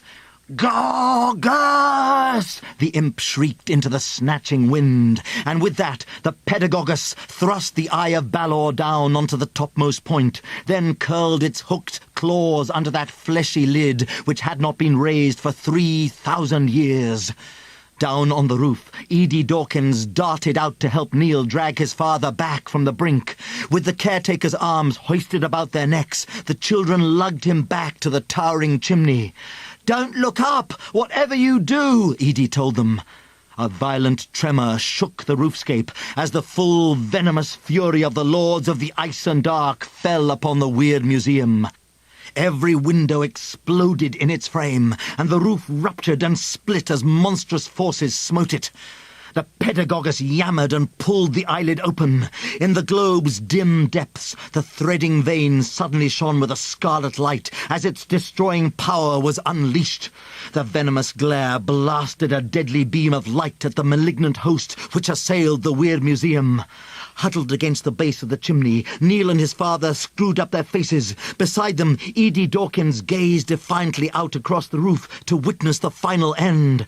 Piercing screams ripped through the blizzard as the Ice Lords encountered at last a power as virulent and mighty in the dealing of death as themselves. Goggus crowed triumphantly. Then it began to spin upon the axis of the weather vane. Round and around the Eye of Balor whirled madly and in every direction, slaying all in its blistering sight. The screeches of the dying frost giants were terrible to hear, and Neil buried his head in his arms. Then it was over. At once the raging blizzard fell, and the Wyrd Museum was utterly becalmed. Sitting upon that battered, blasted roof, Edie Dawkins suddenly squealed with joy. Shaking with delighted laughter, Neil Chapman raised his face, whilst his father wept and rejoiced. The evil cold had been banished from the world forever, and from the glimmering sky a soft, warm rain was pattering. About the wreckage of the museum, a grey light was welling, and the familiar buildings of Bethnal Green glimmered into view all around. Then the imp of the loom lowered the great eyelid. The wood urchin drew itself up to its full, stunted height and waved dementedly. "Goggus," it gibbered. "Danger! Goggus! Gone! Goggus!" Edie Dawkins stood in the chamber of Nirenel. It was 2 days since the Eye of Balor had destroyed the Lords of the Ice and Dark, and there had been much rejoicing. She remembered those who had brought her out to the war-torn past and adopted her as their daughter, the 3 fates of the world, gone for ever. "Now there's just me," she murmured sorrowfully. A gruff bark at her side roused the girl from her mournful recollections. Goggus gazed up at her, and Edie smiled. "And you too," she added. Sniffing the stale air, the imp's wooden ears pricked up, and it jumped up and down in excitement. "What's the matter?" the girl asked. Taking hold of her hand, Goggus led Edie to the wellhead. Bemused, she peered down into the gaping gulf. Then she heard it, a faint rushing sound. Water was flooding into the ancient well. Like a glimmering, bubbling disk, it drew ever closer to the brink, and, beneath the surface, Edie saw a pair of large, fish-like eyes. "He's here!" she sang through happy tears. "He's finally here!" "Undine! Undine!" Goggus called. Edie Dawkins gazed into those same luminous eyes that she had encountered beneath the streets of Glastonbury, and cried with joy at the object in the Undine's webbed hands. In the hallway of the Wyrd Museum, the Chapman family was waiting to say goodbye. "You sure you want us to do this?" Brian Chapman asked his son. "I mean, now the dangers are over. This museum knows me, and there's so much repair work to be done." "Don't want to go," Josh muttered. "Can't you see?" Neil said quietly. "I have to leave." Then, from the open wall, where once the secret panel had concealed the hidden stairway, Edie came. "You off?" she demanded, a smile tweaking the corners of her mouth. "Wish you'd stay." "Can't," the boy shook his head. "There's too many unhappy memories here." "The Undine's come to live under here now," Edie explained. "And just look what he's done." From the darkness, a familiar, rasping voice came calling, and out into the hallway a creature came swooping, circling about their heads to cast off the last drops of sacred water, until, finally, he alighted upon Neil's shoulder. "Zooks, hurrah!" quoth Squawked. "Raven!" the imp gargled. "Goggus! Raven!" "Now will you stay?" Edie asked gently. In a choked and sobbing voice, Neil laughed out loud. Tickling Quoth under his beak, he said, "Of course I will. This is the Wyrd Museum, our home."